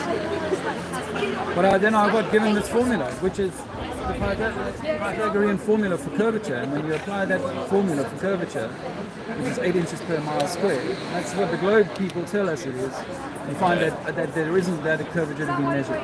So it was after coming across that formula that you were like, yeah, there's no way. Well, that wasn't it. It took me about 6 months to really do enough research to go, shit, I think I've been tricked, yeah. So what other research did you do? Where did you find like the initial I suppose like that the whole a lot of the things that media tell us is fake, like where did you first find that, and then where did you look for that additional research? Well, I mean, in terms of like the Gulf of Tonkin example that I gave you, that's admitted by under Senate hearings by the Navy. Okay. So it's not a matter of me kind of hearing it from a conspiracy theorist. That's an admitted thing. The weapons of mass destruction, that's admitted by the I'm old enough to remember Colin Powell, who was the Secretary of State, going to the United Nations and holding up a photograph of a train. He said, this is a weapons train, a chemical weapons train that Saddam can deploy on all of us. It turned out later that this train was sold to him in the 80s by the British, and it was designed as a post-chemical spill cleaning train. But they knew exactly what it was, but they came and frightened the world and said, this is what he's going to do, we have to go to war. Same in Libya, they made up this story. You start to find that once you listen to people on the ground, they go, that wasn't what was happening for us. South Africa went through apartheid, and everyone on the outside then looked terrible, but people being propagandized towards a certain end. So you start to realize that it's very easy. So what for me was like, okay, so if these guys have been caught out lying once, twice, 3 times, is it worth me just taking everything else that they tell me on the television at face value? Or should I maybe be going back and checking some of these things for myself? So I went back and checked the moon landings. And I came across a documentary called The Funny Thing Happened on the Way to the Moon and Astronauts Gone Wild. And in Astronauts Gone Wild, this guy offers 9 or 10 of the first 12 Apollo astronauts to land on the moon. He offers them $5,000 to a charity of their choice. Put your hand on the Bible and swear you landed on the moon. None of them, Neil Armstrong, none of them would do it. One of them even punched him. Buzz Aldrin punched the guy in the face. Another one kicked him in the butt and said, get out of my house. Neil Armstrong says, knowing you, Mr. Sabrell, that's probably not a real Bible, so I won't do it. But I'm offering you £5,000. If you did a thing yesterday or last year and you're sure you did it, it wouldn't matter what book I offered you. If I was offering you $5,000 to a charity or a church, yeah, sure, I don't care. I'll put my hand on anything and swear I did that. And then watch the interview of these 3 guys who came back from the first moon landing. They look frightened, nervous, anxious. Their answers don't add up. If you ask Neil, Formula One guy, the British Formula One guy, if you ask him after he's won, Neil Hamilton, or Lewis Hamilton, you ask him what it was like to win the World Championship, he'll be out of his seat, oh, it was so exciting, I took that last turn, and blah, blah. It would be the most exciting thing. But now when you're talking about the moon landing, which no one else has ever done, should you be nervous and frightened and fidgety? No, these men look guilty. So I started to question the moon landings, and I started to look again at, because we were taught there's 2 shadow lines, or the flag waved, all these sorts of things. When I originally used to look at conspiracies and say, nah, that's just a conspiracy theory. But I started to look again, and there's plenty of other evidence of them staging things, of them not being able to make something work, like the lunar lander. They couldn't make it work. Or the ISS. Two astronauts have almost drowned during spacewalks, but they also do their training in a swimming pool with perfectly pure water. And they do that, I think, because then they can put a blue screen or green screen on the back and create the image as if they're actually in space when they're actually in a swimming pool. The spacesuit never been put in a vacuum chamber. Now, if you're going to space, you want to test that. Are you saying that they had that sort of technology at the time when they first landed on the moon? Well, so we all know that the military... The visual effects technology with blue screens, green screens, and... Not blue screens in that time. They did have a form of... they were using Stanley Kubrick, and he did have the furthest advanced sort of film technology of the time. But most people would admit, if they were not talking about this subject, they'll say, oh yeah, the military normally have technology well in advance of the people. We know that the internet, the military had that before we did. It was, they had their own DARPANET. And that was the baby of the birth of the internet. So they already had that before we did. So we know that the military get technology released before we do. So is it possible they had some technology? I mean, Sandra Bullock in the movie Gravity looked like she's in space. So they have, but when you look back at the 1960s technology now, you can see the mistakes much more easily. Like when you look at an old black and white movie, you can see mistakes that they would make then that they wouldn't make today. because the technology has moved on. But when we go back and look at the lunar lander under 4K, we notice that there's no dust on the feet of the lunar lander, and yet a retro rocket landed it onto that moon on the powdered soft sand and didn't pick up sand and drop it back down on those feet. So let's. It looks like it's made from cardboard. Okay. How did you calculate the melting points? Melting point. Yeah, of aluminum and titanium. I think they're just fairly well known, but you'd probably put it in a furnace to do that. Because at different pressures, not the same melting point. That's a good point. That's a very good point. So it wouldn't be that melting point in space. How much pressure is there in space? Okay, but I'm just saying it wouldn't be the same. Okay. So I was just saying to this guy here that you know that they've never taken a spacesuit, put a man in a spacesuit and put him in a vacuum chamber. But I'm just saying your reason there for that satellites that exist. But it's not something that I can test. I can't test the boiling point of aluminium or anything in a vacuum because we can't test for that. You know, how would you create a furnace in a vacuum? You know, we can't test that. So, but I think it's like a glacier. How would they measure that there was temperature? Temperature? Yeah. No, but it's as in like, for example, a glacier, at the top and at the bottom is different pressure. Yeah. And the glacier slides because the pressure is lower, and so it melts the ice, so the melting point changes. I get that. The melting point there is wrong. Under increased pressure, the temperature will rise. Yeah. Now, do you know what experiment we use to prove that the Earth is spinning at 1,000 miles an hour? No, not really. There isn't one. And Einstein said the same thing. He said there are no earthbound experiments we can do to show that the Earth is spinning. So is it possible that it's the lights that are moving over our head rather than us rolling? Because if you think we're rolling, because when you were a child, by the way, when you were a child, you wouldn't have said you were rolling. You were spinning. But surely, if everything was spinning around Earth, the sun, we would literally collapse into the sun. But no. So you're still thinking as though the sun is 800,000 miles wide or whatever. But the sun is actually just a small light. How it works, that's another conversation for another deeper kind of, because we don't know how it works. As in it isn't a planet?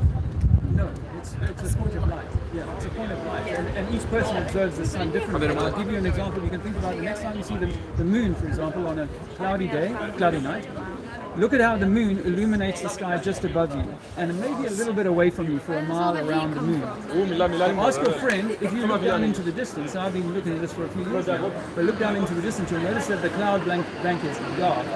Now, if it was a single source light that was illuminating the whole of the Earth, the whole of the cloud bank should be light. But ask your friend 10 miles down the road to go and look at the moon the same night, same time, and they will say, no, it's only illuminating like a spotlight, just the area around me. But it's dark where you are. How does that make sense? Wait, so if the Earth was flat though, how would compasses work? The compasses are, well, you know how birds navigate? Yeah. They use like magnetic location. They can use the magnetic field in the the magnetic environment. field comes from since the Earth is Well, flat. we're told that the magnet comes from the center, right? Yeah. But magnets, compasses, for example, can only work if they're flat like this. You Yeah. can't actually turn them like that, and so if we were on a globe, then they would actually not always be What do you flat. believe is on the Earth? Like, Well, we're getting away from one second. So compasses don't work. This is acknowledged by the mainstream. Compasses don't work very far north, and they don't work very far south. And we're not allowed to travel below the 60th parallel, so we don't actually know what's beneath our feet. We've never taken a plane and flown underneath the globe. Never. There's no one chartered flight that's ever gone underneath the globe. In Australia to South America, very quick under the globe. They don't do that. They fly all this other way around. When you look at how the flight maps are all based on the United Nations logo. This is the United Nations logo over there. That flat Earth map is the same map they use on the United Nations logo. And when emergency flights happen, say a lady gives birth in flight, they have to drop a plane down. The guys written in the book about 15 emergency landings that prove that we are not on a flat Earth. Because if you look at where they land, you go, why have they landed there? That's thousands of miles out of if the Earth was flat there, then why the countries don't have the same time zone? All countries don't have the same time. Yeah. Well, okay, think about it like this. If we're in a football stadium and I've got one light and I take that light around the stadium, it means that in one part of the stadium it's daytime, one part of the stadium is nighttime. So don't think about it being such a huge sun as you've been programmed to believe, but it's only a small and local sun. So it washes over our part of the Earth and it keeps going to America and then it goes back to China and keeps going around like that. So it's not a problem. In fact, all ancient cultures who developed shipping They all said that the Earth is flat. We navigate from the stars and we use a sextant. And a sextant has a level surface. It starts on a level surface. But water, like in your bottle, it must be contained. Water always must be contained. And if you spill that, it's going to run down this hill. We know that. It's going to fall down a hill and then it's going to pool. And when that pool is still, it'll be level. Aside from you don't understand water level. You don't. You're from South Africa, right? Am I correct? Yeah. Southern Hemisphere. Yeah. So when the water goes down the plug hole in South Africa, does it go in a clockwise motion or an I haven't been anti-clockwise able to motion? prove that, and I don't see that as evidence enough that we're spinning. You just turn a tap on, it's fine. We proved that. Well, other people have said if you design it differently, it'll go the other way. But If you does that design what prove differently? Does that A prove? thing? Are you talking about Coriolis? Yeah. I'm just talking about the way water goes down a plug hole, I'm keeping it very simple, goes down a plug hole in the opposite direction in the southern hemisphere because it's rotating differently. But it's not going down then, isn't it? That's going up. If it's in the southern hemisphere. It's going towards There's gravity. On a flat Earth, there's only one down, there's only one up, and there's only one master, and that's you. And that's you, not the government. Right, So plug holes are alive? I used to be an Plug holes are atheist alive. believer in the globe, but I now know that that's a religion. There's so much stuff that you have to take on belief that you can't test and prove for yourself. Good science is provable, repeatable, testable by anybody. You shouldn't have to take the government's NASA's word that they've done something that you can never do yourself. What about geology? What about the mantle, prototype mantle? How far down is the mantle? It's 3,000 kilometers. No, I think it's about, the center is 4,000 miles. So So it's the 6,000. mantle, not the core. Oh, okay. How far have we drilled into the mantle? We haven't. Melts the drills. Okay, so we've only dug 7 miles into the ground. Yeah. If we've only dug 7 miles into the ground, it's like saying you've traveled to Europe if all you've done is got off the boat at Bristol. You do not know what's beneath your feet. But we know from ophiolites where the mid-ocean ridges have scraped onto the side, like in Cornwall. There's an ophiolite of mantle peridotite, which is part of the Earth's mantle. Okay. But right? No, I mean, I understand that this material is rising up. Yeah. There's magnetic movement. Things are rising all the time. So how does that work on a flat Earth? Well, okay, so if you're thinking about the flat Earth as like a pizza, which is what most people have been brainwashed to believe, that it's like a frisbee or a plate, Okay. and it cannot be that. Outer space, the vacuum of space, all of that stuff is in question. So what I say to people is that when you look in nature, what you find is that every fruit, every tree, every animal has a skin, has a bark, a peel, and an egg has a shell. And I say that we have to be inside of a shell, inside of a containment. That's what nature does. Yeah. And so inside of that containment, if you split an orange from top to bottom and you let it fall open, right in the center where the seeds are, Yeah. that would be the tiny pocket at the microcosm. I'm talking about like an atom of what the universe is. At the microcosm is the seeds, and that's where we stand. But all of those things are round. Round, yes, but not what you stand on. I mean, if you know what we're standing on is like at the sea level. We're on the west coast of England, right? Yeah. Yes. The sea level is 0. When we go up to the Mendips, we get up to about 300 meters in height, right? And we Maybe. keep track. Yeah. Okay. I don't know what and- yeah. I mean, I think Let him talk. and I think about the highest point that you can get to is across the Mendips is 400 meters in height. And then if you carry on going over to Bournemouth, Yeah. on the east coast of the country, you will descend 400 meters. From whatever your high point is, you will descend and you will get back to the beach at Bournemouth at 0. Yeah. Yes? Agreed. Yes, okay. So we have one sea level. We have one sea level. We have one sea level across the entirety of England. Now that's a small island, I know that, but the same applies to Africa. I could give you the same logical explanation and say that just with the Suez Canal, we're going 120 kilometers on the same level. We're going up to the highest point of Africa and down to the east coast on the other side, and it's exactly the same thing. Okay. So- So we've defined sea level as 0. Sea level is 0. So we've defined and it as that's 0. right. And now we understand that water is level. If I take a swimming pool of 50 meters, would you find any curvature? No. 500 meters? No. 5 kilometers? No. Well, how about a lake that's 300 miles long? Russian lake called Bilikal freezes over every year, and it's famous for its skiing because it's ice skating, because it's a super level plain 300 miles in length. It is There less, is no but bend. it's not. If there was a bend, which is what, by the way, people tell me that you can see a ship going over the curve at 3 or 4 miles. If it's 3 or 4 miles, I should be able to go and measure that curve at 3 or 4 miles. But I cannot. What I find is that if I take a powerful camera and that ship that went over the horizon, I can bring that ship full back into zoom simply by increasing my eyesight or increasing my altitude. Wait, so Because does that my- mean that if you stand on like the coast of Portugal Yeah. and you had a good enough camera, you could take a picture of Mexico? No, you know why? Because the atmosphere is hazy, and in between you and there will be rainfall, and the other thing is, of course, that you know that things like a train, as it goes off in the distance, is getting smaller and smaller. So if you're talking about 1,000 miles, things are going to have to be very massive to be seen.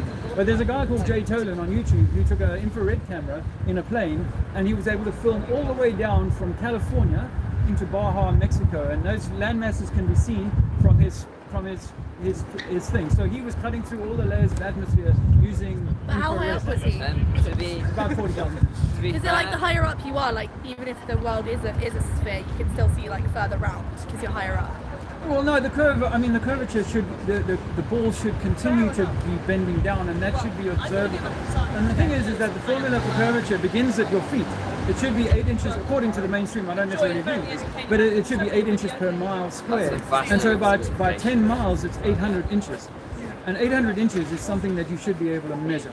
Nobody who actually cares about this uses 8 inches per mile squared. What do you use for curvature? I mean, it's well, I wouldn't use, there isn't really a formula for it. There's not a formula for curvature?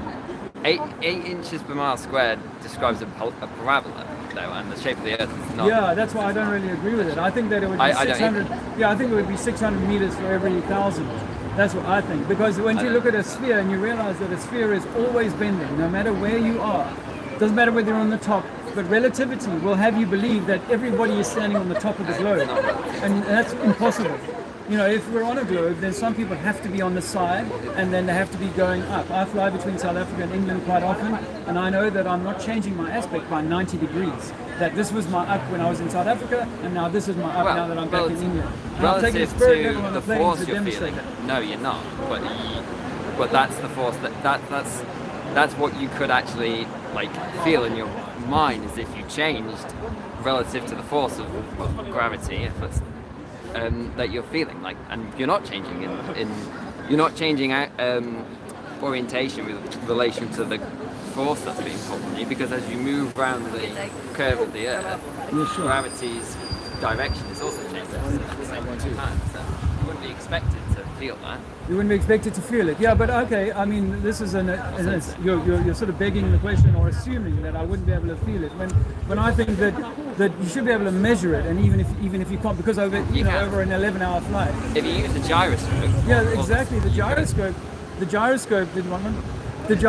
is set at the level of when you start the flight, right? That's set at the level, and the pilot uses that to make sure he knows where his horizon is. It doesn't ever curve, and people say, "Oh, it's gravity. Is gonna make it curve?" I'll give you a fly. The gravity is going to make it curve, but I refute that, and I say that gravity is the pencil falling on the floor experiment.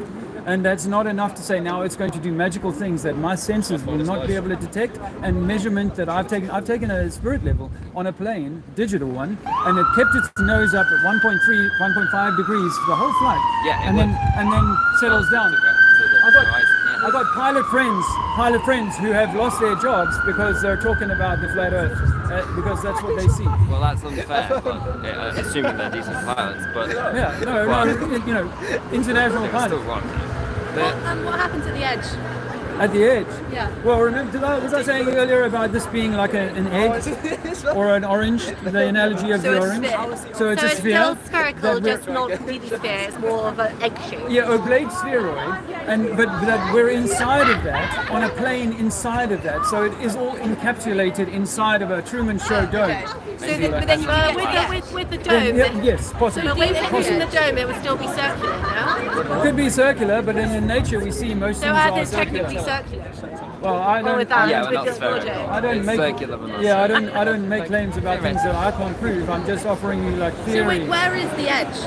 Like, okay, so what happened in the 1950s was the Americans spent a lot of money on exploring what we believe is the edge. They used a guy called Admiral Byrd. He later came back and said, I found land. He spent years, 15 years, with a fleet of ships and an aircraft carrier. And he said, I came back, I found land bigger than America, resources that would last humanity a lifetime. This is on record. He's on TV talking this on the Lon Gene's TV show. And then a year later, they signed the Antarctic Treaty. Now, the Antarctic Treaty bans military activity in Antarctica. It doesn't say anything officially, and what is official is important.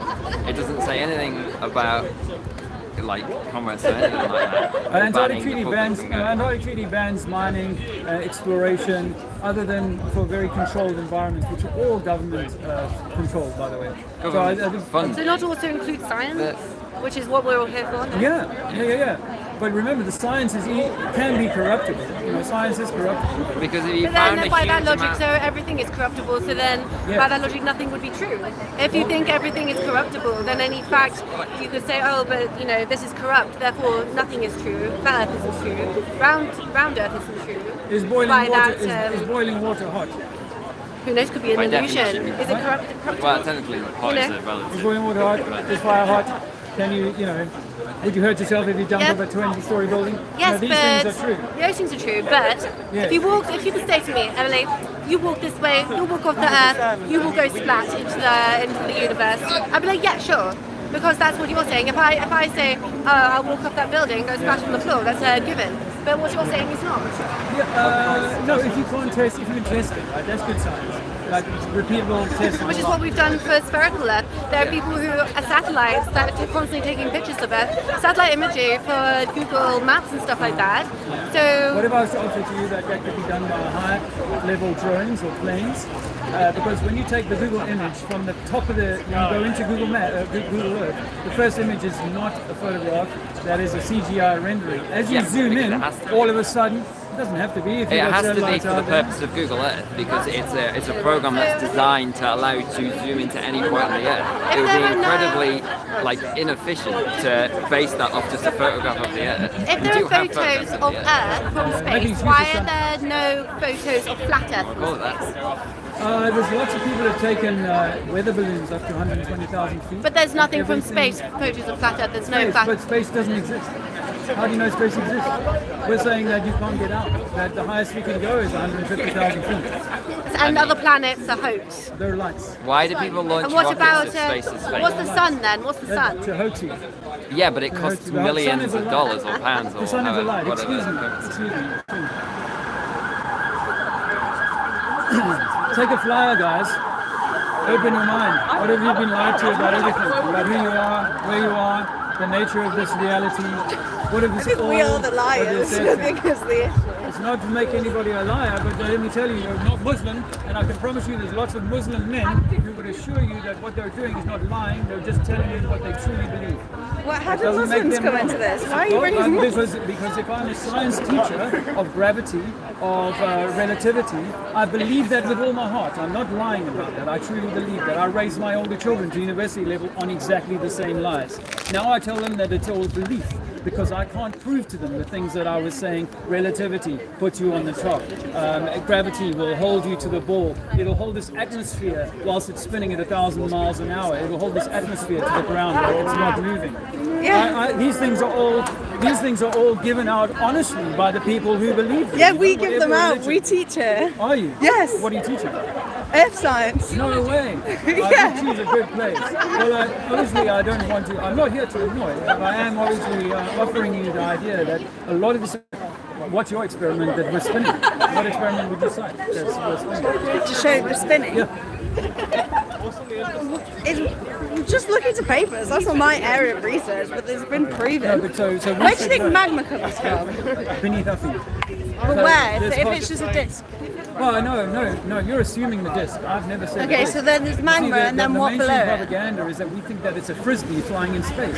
So what do you think it is? I think that it's electromagnetic. So I think beneath our feet is an engine that's creating the magma and the magnetic flow. And if you study quantum, you'll realize that actually they'll accept that there is so much energy, the invisible energy rising up all of the time, and it's rising up into a sky that seems to be colder. But if there's something- Have you noticed there seems to be colder? Like if you go to Everest, it's always cold. If you take a plane, it's minus 50 degrees up there, so it's super cold, super hot, and inside an enclosed electromagnetic It's because the system. ground's emitting heat, right? So the ground's emitting heat, so there's more heat near the ground, something but less gener- heat near the sky.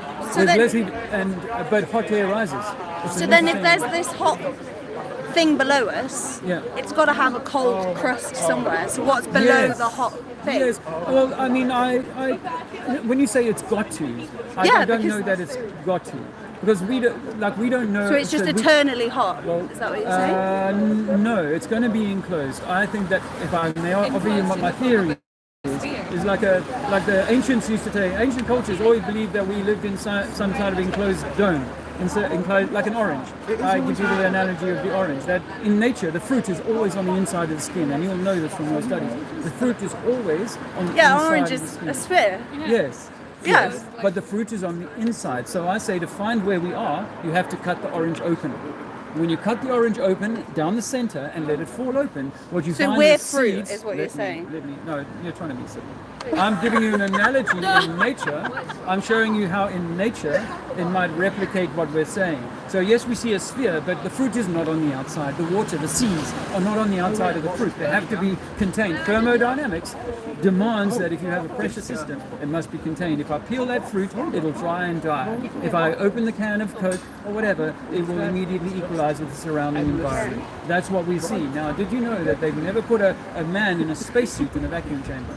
They never tested a spacesuit in a vacuum chamber. They tested them in a swimming pool, and 2 have announced they've been almost drowned because their helmets filled with water during a spacewalk. So you've got to start to ask questions about, is it possible that the spacewalk is part of the hoax? That going into space, went to the moon 60 years ago, haven't been back because we couldn't be bothered, and yet when you look at those moon landings, you go, shit, the footage there doesn't seem that genuine. In fact, as they leave the lunar surface, you've got a camera panning up, and who was the cameraman that panned up to see the moon leaving the surface? How did Nixon make a phone call to the moon 250,000 miles away when if I leave this town, I start struggling to get phone signal? So where do you think all these lunar samples are from? Lunar samples. Well, when the BBC announced a few years ago that the Dutch were given a piece from Neil Armstrong of moon rock, the Dutch, for their insurance, when it was put in a museum, went and tested it, and they found that it was petrified wood. That was announced on the BBC. Let me tell you that if But I how wanted does the to hoax moon you, landing connect to at least the big 80% of the moon rocks have been proven So do to you be believe found on everything Earth. the BBC tells you? No. No, but I'm offering you evidence that the BBC have even announced that the Dutch went and did this. They went and did this test on what they were given as moon rock. So you've never had moon rock, and if I brought you a stone you've never seen before because I found it in some desert, and you go, I got this from the moon, you might buy it from me, believe me. We wouldn't. We know what Earth rocks look like. Well, I we mean, wouldn't. They're different. well, They're different okay, compositions. but if it was given to a lab to be tested and they came back and They found would it look to be if we do analyse petrified, lunar you've got samples. you analyse lunar samples? Yeah, we've got lunar samples in our labs. Wow. They're But how different. would you know that it was that? Because if I said Compositionally, it's different. They're different. Different chemicals. Compositionally, they're different. different to how? Different to Earth samples. Well, that's very fascinating. I mean, but I would say just like with a lot of these things, the science that got us to lock down for 2 years, it's possible for that science to be mistaught, or it's possible for people. The same with people say we know that there's beneath our feet there's a spinning a core of steel or iron, right? We've never been down beyond 7 miles, so how do we really know what's down there? But we have a test. But we you send know a, there's an engine. we You send a know there's vibration. an. You know there's an engine. Yeah. Well, I'm suggesting that there is because Okay. there's this heat rising, right? Okay. Something's creating that heat. Yeah. I don't Yeah, disagree like with the discovery of Like a core, heat rising. molten hot lava. That could also. I used to believe all of that too. Yeah. Then I realized that I can't measure curvature. If you live on a globe, you should know how much curvature you're gonna. If you're flying down or sailing up, you should know how much curvature you've got, right? None of us know the formula for curvature. Can you tell me? Well, it's not a sphere. It's not a perfect sphere. Don't say that. That's a straw man to say I don't have to answer the question of what's the formula. Whatever Sorry, it is, we've not come prepared with You've got notes. satellites flying around this globe and all that. You can't tell me there's a formula. And when NASA give us photos, they look like perfect marbles. Do you use Google Maps, GPS? Yes. How do you think that works? Triangulation, ground-based tower triangulation. All of that. You should know that. Yeah. You're smart enough to know that. Yeah. So I know, and I've traveled enough around the world to know that there's so many. Once I leave town, if I try and update my phone, it'll say no, you've no signal here. And if it's from a satellite, that should be no problem to reach me. If I go into a valley, I'm like, oh, no signal here. Why? Because the tower is line of sight. We know this is how these signals are pushed out. Line of sight. I go into there's a tower there, but I'm right underneath and in a little valley, and I've got no signal. Why? Because it's from the tower. And over the last 30 years, the triangulation has gotten more accurate. Why? Because there's more towers. Now, what we know is that NASA is the biggest buyer of helium in the world. And for 60 or 70 years, they've been floating helium balloons like Richard Branson's balloon, as large as that. They've been floating them up in the sky for months at a time. They'll use the jet stream to move them across the Earth, which is why some people might have to track it as it moves across the Earth. But they are not putting them into a vacuum of space. How is this? Why is this to do with anything? Well, satellites, I mean, if you Google satellites, you'll find that there's no photos of satellites. They're all cartoons, they're all images, pictures, photos, paintings. I'm almost So it's like the whole satellite program comes into question, because the lady asked me about triangulation, or why your phone works. Your phone works because of the ground-based signal, or your home Wi-Fi, of course. What's your point when you say the phone signal can't be acquired in the valley? That it's not a satellite, it's ground towers. That our phones are based on ground positioning system, and it existed long before satellites. They called it LoRaN, and they use it for the shipping industry, and they use buoys in the sea, and they triangulate off these buoys to kind of estimate where they are. And now when we're in town, you'll get a great signal. When I'm out of town, no signal. If it's a satellite, I should never have a problem getting signal, right? The mainstream data industry say that 98% of stuff goes undersea cables. I've got some flyers for you guys. I'll take a flyer. Good man. Keep an open mind. All I'm challenging is the indoctrination by a government that I no longer resonate with. I no longer want to support a lying government. I've got to get my battery back. I no longer support the government. I used to, but now I know they're lying, and they're lying because they want you to be small. They want you to think you're insignificant. Is there a point where you flip? I'm running out of battery, guys. Believe in this, or is this where you believe your No, life? 8 years ago. Why did you make the decision to write in Comic Sans? This is not my flyer. That's even funnier than the actual shit you write on it. Other people have pointed that out to me before. Comic Sans is not a good one. But a mate of mine made these some years ago. He's dyslexic, so there's some typing errors. But I'm running out of battery now. I can't believe I didn't bring my battery pack. Guys, I'm running out of battery, so if this dies, it dies. I'll keep it going until I can.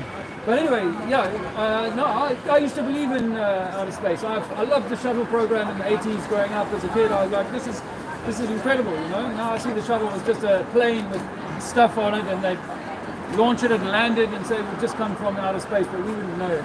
We wouldn't know if they really had. Yeah. And in fact, when you look at the stealth bomber, the technology they had to get that thing to go at Mark 2 or 3, they had to make that thing look like an arrow.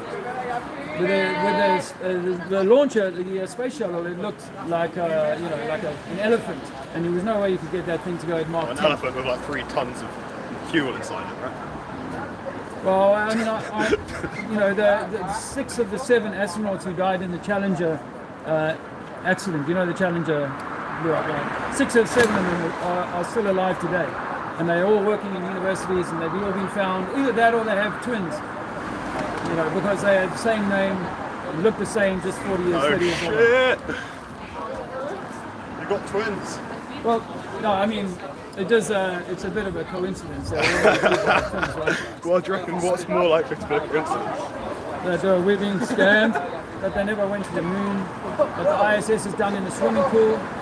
They used green screen. Tim Peake, when he did his little trick for the TV in 7 years ago, he was on wires when he did that flip. And if you go back and look at that interview, you'll see it. But they did the water tension on his hand as well. You can see it moving around his hand.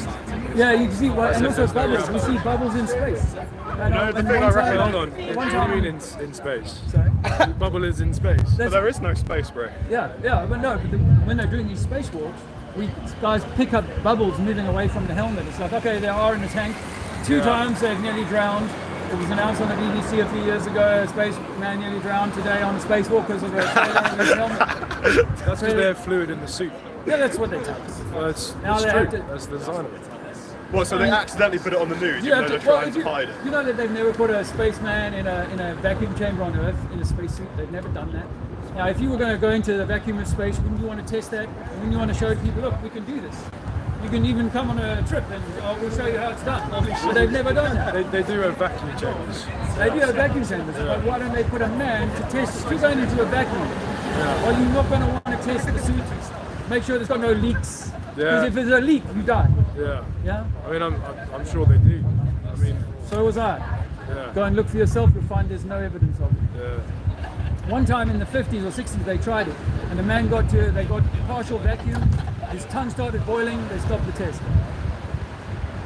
You don't have to take my word for it. I want you to go and look the stuff up for yourself. I used to believe all of this shit, all of this stuff. The thing is, you can look anything up for yourself and find bullshit on Google about it. True, that's true. So why do you think this is not bullshit? Well, I mean, I'm trying to test curvature. If you live on a globe, you should be able to test curvature. Oh, so the Earth's flat as well? Look, the sea is level. You didn't know that? Where does it say that? Why do, when a ship, because I've done a lot of sailing, Yeah. when a ship sails away from you, right, and you're on water, why does the mast disappear last? Well, I saw this debunked recently. Well, right? I know, I'm just interested. Let me answer that. You know, like if you approach a mountain, what are you going to see first, the peak or the bottom? The bottom, because it's closer. That's not true. Lines. If it's on the other side of the horizon, you'll see the peak first. Yeah. Yeah. So Oh, sorry, the reason that is because of angular resolution. So the higher something is, like the spire of the cathedral, the higher something is, the further away you can see it. That's why they had a crow's nest, because the higher the man was, he'd be the first man to see land. Not because he's seeing over the curvature, but because his angle of resolution is higher, which is why you can stand on a beach and watch ships go over the curve, jump in a hot air balloon, and those ships will come back into view. Jump into a jumbo jet at 30,000 feet, and you will see those ships that I have over the Mediterranean for 100 kilometers in each direction. All right, but angle of resolution, like, can't that all just be explained by the fact that it's curved? Wouldn't that make much more sense than the fact that you can just see higher things naturally? My view in university, and you've got a scientific mind, is that if it's curved, let's go measure it. We have. We have not. Also, if you take, they did an experiment of this ages ago, and they shone a light beam. I forgot this fucking name, but they shone a light beam which goes straight, which goes dead straight, and then they had an aperture that they moved up and down, and they set it at the same height. Both of them set it, 30 meters off the ground, and they couldn't see the light from through one aperture from the other. Okay. And then as soon as they raised one up higher, they could then see it, and that's because the other one was lower on the other side because of the curve. I would say that that's not necessarily just about curvature. That could be about the way that the light is being bent through the atmosphere. The light doesn't get bent. It goes in straight lines. Well, people would tell me that when they can see Chicago over Lake Michigan for 50 miles, Globers will say that that's because the light is being bent. That's because of light pollution. Because it reflects off the clouds in the sky. Well, unfortunately, I don't have a lot of time to have this debate with you, but I can assure you that we have all the time in the world. I've got a parking meter to attend to. Yeah. I don't want to pay these criminals any more money for my visit here. Parking's expensive. But if the ship is going down, okay, this is what you believe, the ship is going down.